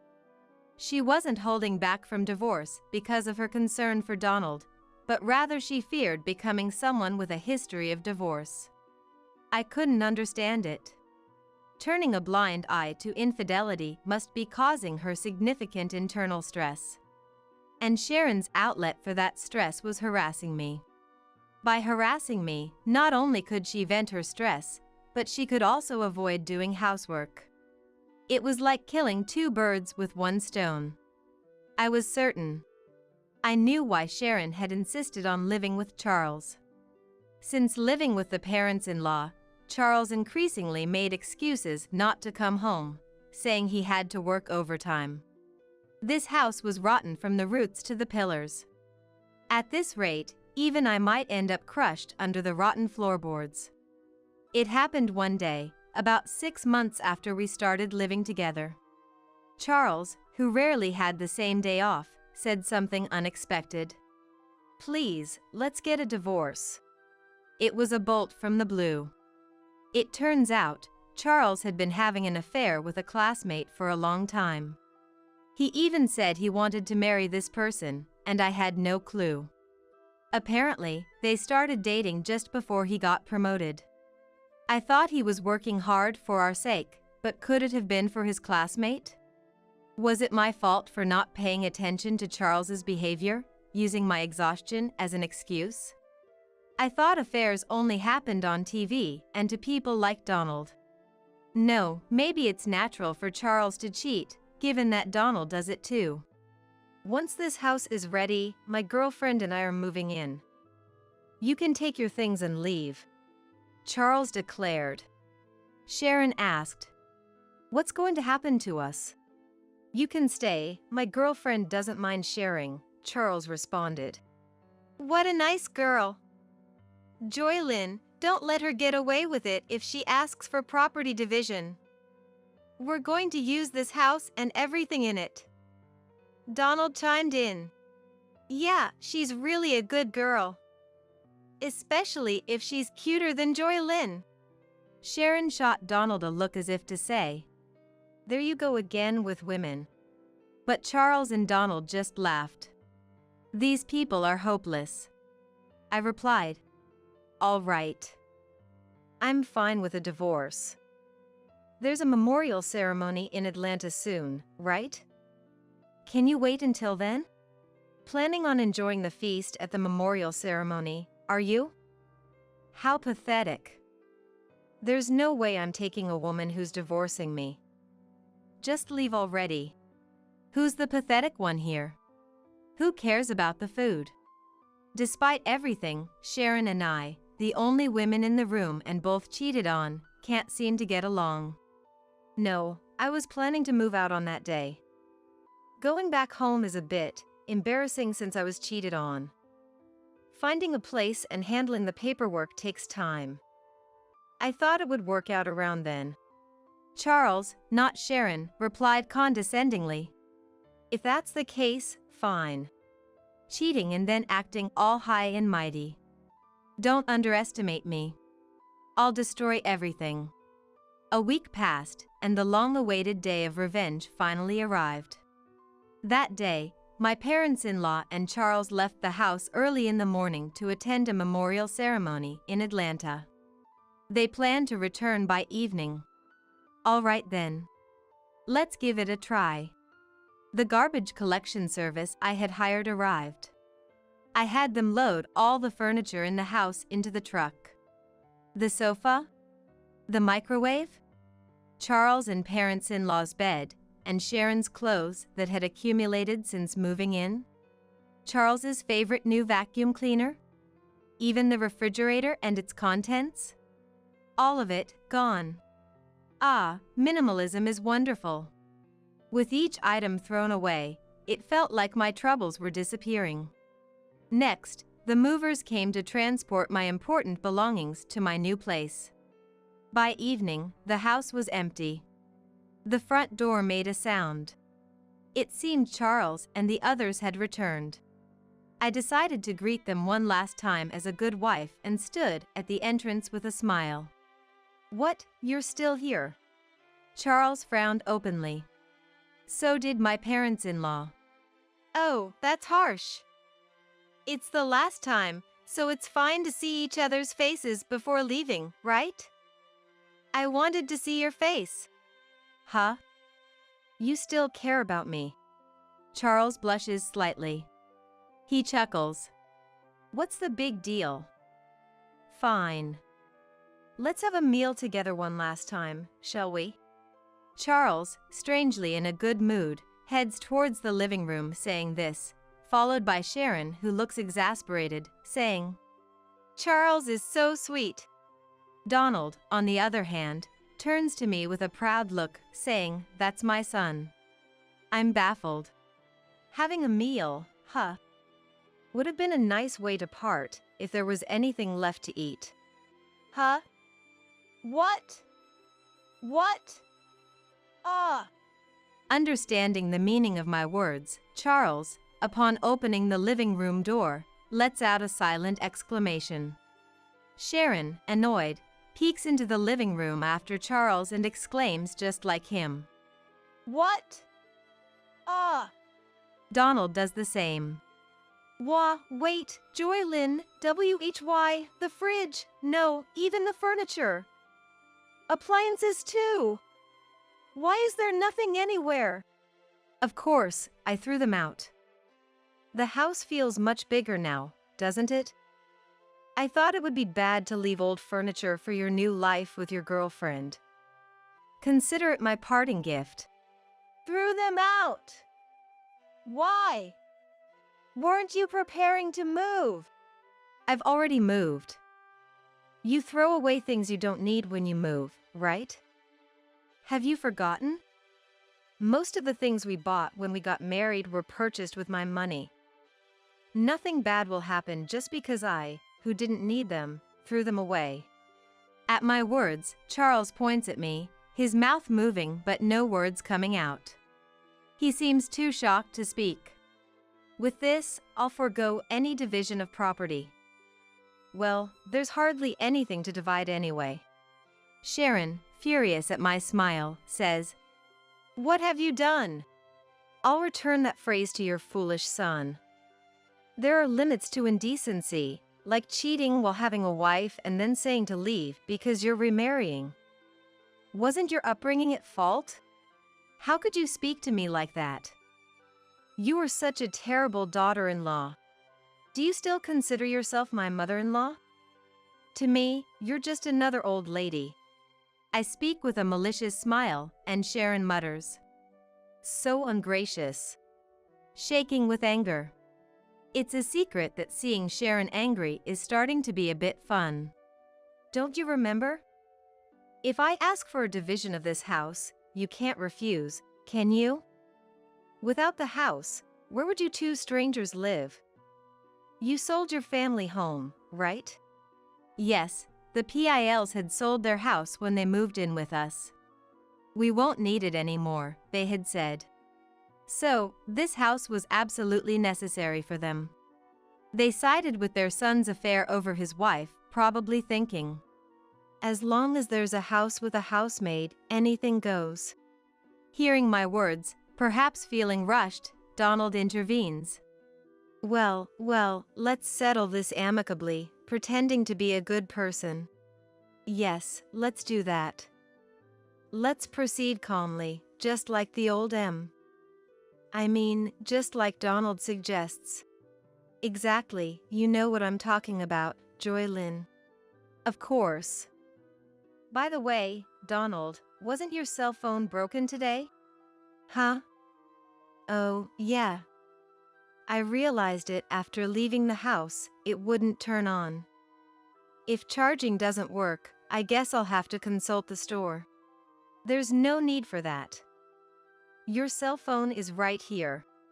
Saying that, I pulled Donald's cell phone from my pocket. Huh? Two identical phones? What's going on? Donald is puzzled. I switched the phones just before you left today. The one I have is the real one, and the one you had is a used one I bought and removed the battery. So, it won't turn on. What? Since you aren't tech savvy, I thought you'd just give up easily thinking it's broken or out of battery. It seems like a huge success. Smiling, I get asked by Donald. Why would you do that? Why, you wonder? Well, I have no clue. Speaking of which, You received an email today from your beloved Nancy saying she had a good time the other day. You email each other daily, right? I'm so jealous of your close friendship. What? Donald gasps, while Sharon glares at him. So, Donald, you were out with Nancy the other day? Woohoo! More lovey-dovey than with Sharon. But you should put a lock on your phone if you're cheating. You'll get caught easily. See, stop it, Joylyn, this.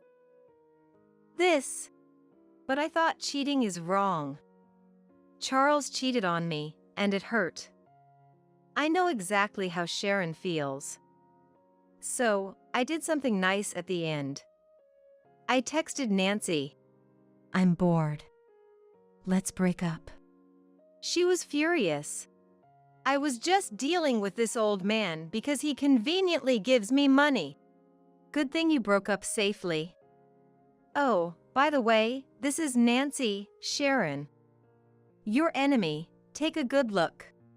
Saying that, I showed everyone a photo of Nancy and Donald as I returned the phone. That's when it happened. Charles showed a stern expression no one had seen before. Why? My girlfriend is. What? Everyone but Charles gasped. What's going on, Charles? What are you to Nancy? No, that's my line, Dad. Why are you taking pictures with Nancy? Because I'm her boyfriend, obviously.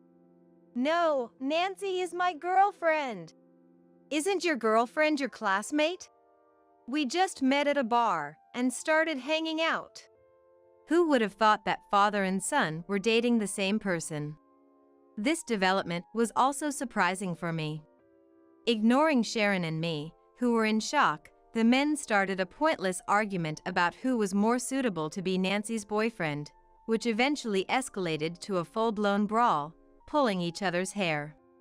The brawl ended when Charles pulled out a significant amount of Donald's precious, thinning hair. After a glance at the soulless face of Donald, I loudly declared, "Well, I'm off to my new place. Thank you for everything. I'll be claiming compensation for the affair next time. Bye." I had said there would be no property division, but I didn't mention compensation. Sharon realized that this was a serious affair and, swinging the bag she was holding, began furiously beating Donald in a rage. Donald stood there, head hung low, as if he had burnt out completely, unable to process everything happening all at once. Watching this living hell unfold beside me, I couldn't stop smiling as I hopped on my beloved scooter and left the scene. Although it's a far stretch, in my mind, I felt like Tom Cruise in Top Gun. Oh, it's been a while since I've ridden down such a refreshing night road. This is the best. Later on, when I proposed divorce, including the alimony, Charles said, "Please wait on the divorce." It seems that Sharon is also considering divorce, and there is a possibility that everyone might lose their homes or their circumstances might change, so he wants to save as much money as possible. He said things like, "Don't you think it's pitiful for us, who once lived together, to face such a difficult situation? And we need money now, but..." I didn't care, so I proceeded with the divorce talks without discussion and took as much money as I could get from Charles and his affair partner. When claiming the alimony, I felt a bit like an outlaw, but I hadn't done anything wrong. I had just done what was natural. Well, maybe tampering with someone's phone was slightly wrong.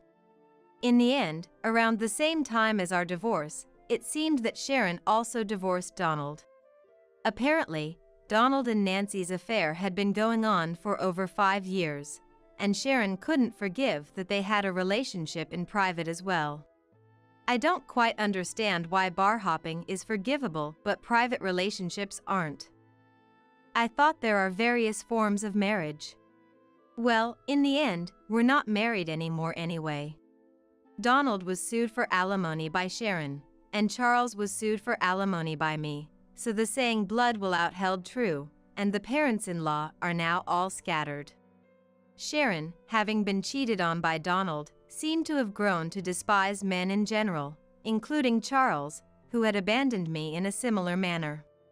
As a result, Charles and Sharon, after her divorce, are slowly becoming distant, though they do have minimal conversations. Donald, jobless, turned to Charles for help but was rejected, as Charles himself was barely scraping by.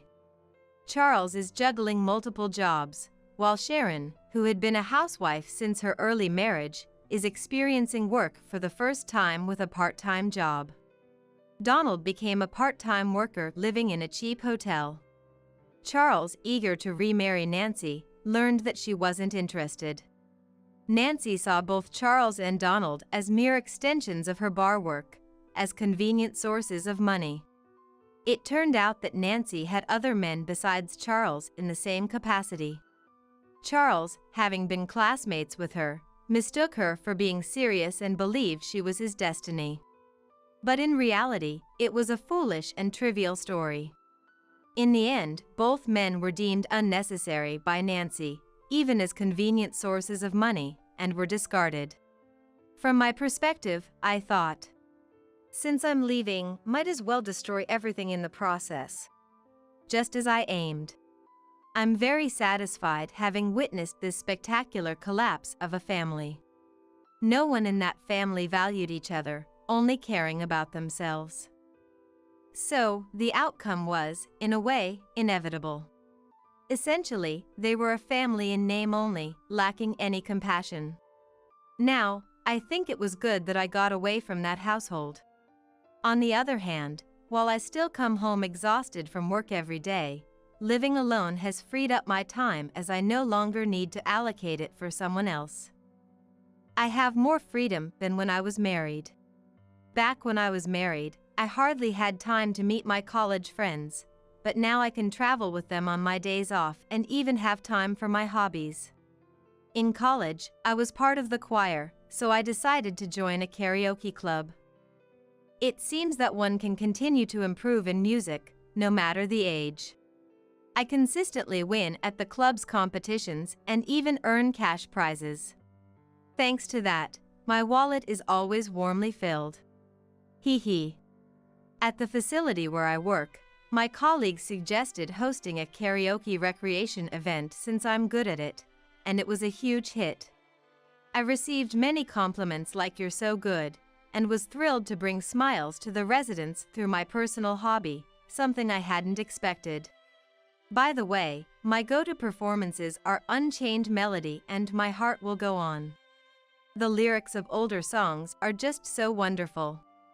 I don't really understand recent songs, but I guess I should study up.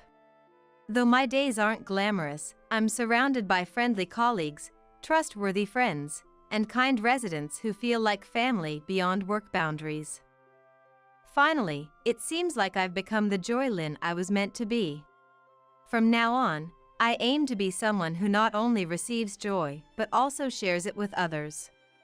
All right. Let's do our best at work today. I'll wholeheartedly celebrate the residents' birthdays. The older lady is fired.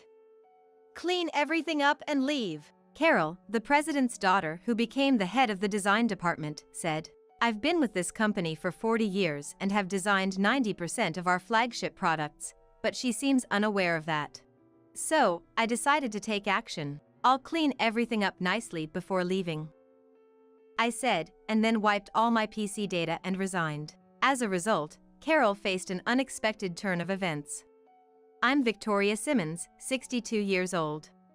I work in the design department of a stationery manufacturer. I've been here since I was a fresh graduate, for 40 years, and I'm still active even after retirement age. I strive not to be outdone by the younger ones. I lost my husband 10 years ago, and my daughter lives alone.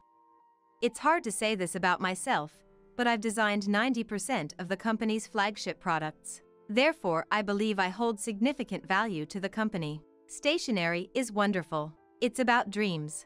Designing for writing, drawing, painting, erasing, measuring, making each task functional and enjoyable. These designs cater to everyone, from school children to professionals. How long I can continue, no one knows. But since I love my job, I joke with the younger employees that I'll keep going until I can no longer stand. One morning, the President Kennedy, who I joined the company with, showed up at a meeting. It had been a while since he attended. He brought a woman with him. "Good morning, everyone. It's been half a year since I last saw all of you, hasn't it? Victoria, you're looking well." Kennedy and I joined the company in the same year. He used to be in sales, and we often talked at internal product presentations. Unlike the typical arrogant son of a president, he's sincere and humble. It's been 10 years since he took over from the previous president. Today, I've brought the replacement for the department head who recently left. Kennedy encouraged the woman beside him to greet everyone. She stepped forward and greeted. "Hello, I'm Carol Kennedy. I look forward to dedicating myself to the future growth of our company. Please, let's work well together." Everyone in the department was surprised. No one had expected the president's daughter to be appointed as the head of the department. As you all may know, our company is planning to expand overseas starting this year. We sent Carol to study abroad for a long time for this reason. She will help us create designs that are globally competitive. Let's all unite in this effort. After saying so, Kennedy left in good spirits. Wilson, one of the colleagues, approached me. "Victoria, what do you think about her? Carol, I mean. I've known Carol since she was a child. We've never spoken, but the president used to bring her to company recreation events. Haven't seen her in a long time, but she's grown into a fine young lady. I think the president wants to make use of her international experience. But whether she understands the design industry is another question. So, we'll see how she does, huh?" I could sense a hint of disdain for Carol in Wilson's expression. "Wilson, we just need to focus on our responsibilities." "Yes, you're right. I'm sorry." However, as it turned out later, Wilson's intuition was spot on. A month had passed since Carol took charge. We continued as usual, brainstorming new ideas for stationery and designing in front of our computers. "Everyone, I have something to say. Is that okay?" Carol said so and walked to the center of the room. She then started speaking. "We will start developing products for the international market next month, starting with UK. If things go well, we will establish a base in London and then expand to hub offices in various locations." Wilson's eyes widened. "So, as a start, we will develop new products. The ideas and designs will be decided through an internal competition." The strategy was to sell some of our existing products while simultaneously developing new ones. The release of the new products, both domestically and internationally. It was set for 6 months later. I had a question. "Carol, is there a specific concept for the product development?" Her face, which had been amiable until then, hardened. "The fact that I didn't mention a concept means it's the same as before. Simmons, you're our most veteran employee, right? I didn't expect such a basic question from someone like you." I was taken aback by her unexpected response. "If I had to say, I don't want anything outdated." With a composed face, Carol finished speaking and returned to her desk. The internal competition was held weekly. I thought, wouldn't it be wonderful if, like Hollywood movies, American origin stationery could become popular worldwide? I kept searching for new product ideas. What's different from my younger days is that the number of ideas that come to mind decreases with age.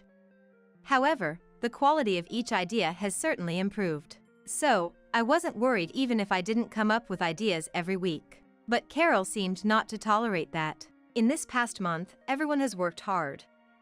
We've had over 200 ideas, with Wilson contributing 20%. It's not just about quantity, especially since we don't know what the market expects. We need as many ideas as possible." She was clearly speaking with me in mind. Unfazed, I gave Wilson, who was modestly giving a thumbs up, a secret wink. "Well, it can't be helped if nothing comes up. But, as professionals, is it acceptable? Only 5 ideas in a month might indicate you've run out of ideas after being in the business for so long. I don't understand that world, but it doesn't seem like you're trying. She looked straight at me, without averting her eyes even once. After the meeting, Wilson came to me. Thanks to you, Victoria. Your way of expanding associations was amazing. Ideas just keep coming. But Carol is too blatant. It's really annoying. It's okay. It's true that not many ideas are coming out. But, has she seen your ideas? Just talking numbers here. 1 of yours equals 10 of ours. Does she understand that? That's all right. Maybe the British won't like my ideas. The final judgment is by the users. Another month passed. We narrowed down our ideas and designed about 50 specific products from them. None of my ideas were selected, but about 5 of my designs were nominated. Carol seemed displeased by that. Today, a buyer from UK, Mr. Lee, will visit us. He's agreed to take over our agency there. We hope to decide today, but at least we want to narrow it down to about 5. Especially the younger ones, look forward to it. In the afternoon, Lee arrived and headed to the conference room with Carol. They returned after about 3 hours. Congratulations, Wilson. I think it will be one of your 3 designs. Carol spoke to Wilson with a big smile. He looked surprised. Later, I heard that everyone thought one of my designs would be chosen. Thank you. But, are you sure?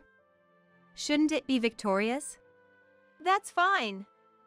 Mr. Lee liked it, and so did I. Oh, yes.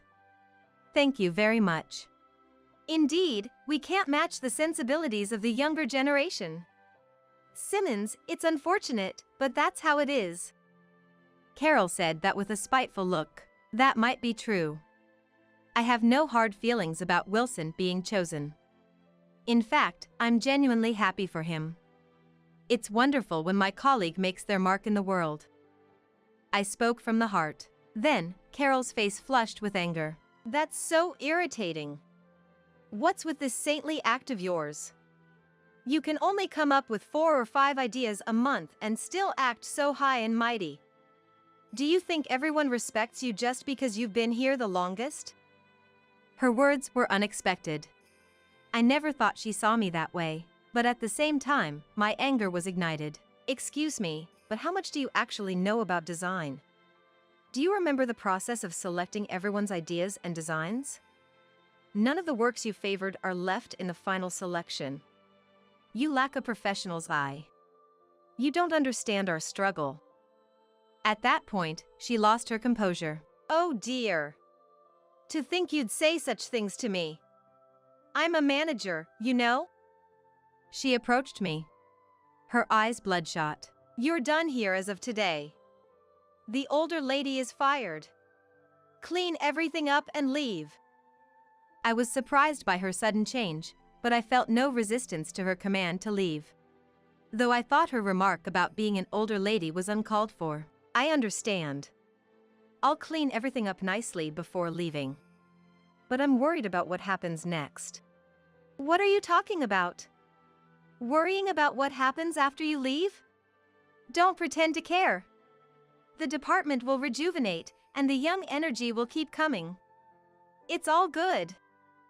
She laughed triumphantly, looking as if her anger had subsided. I'm relieved to hear that.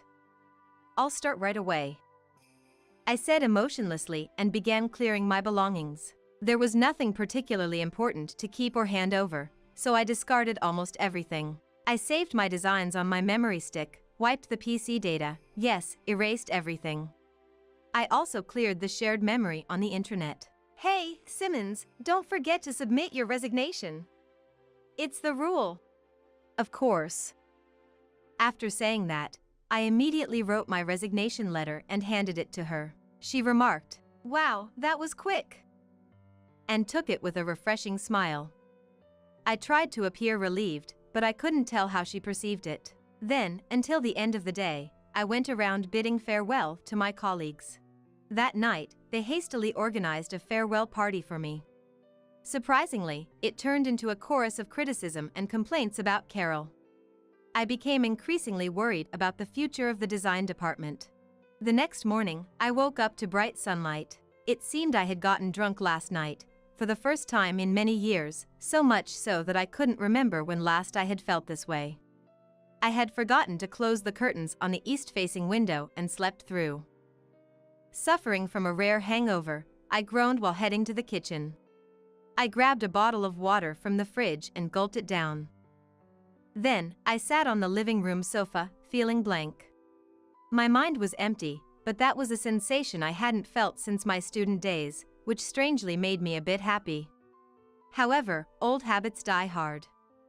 Despite not feeling hungry, I thought I should make breakfast. Take it easy, you have all the time now.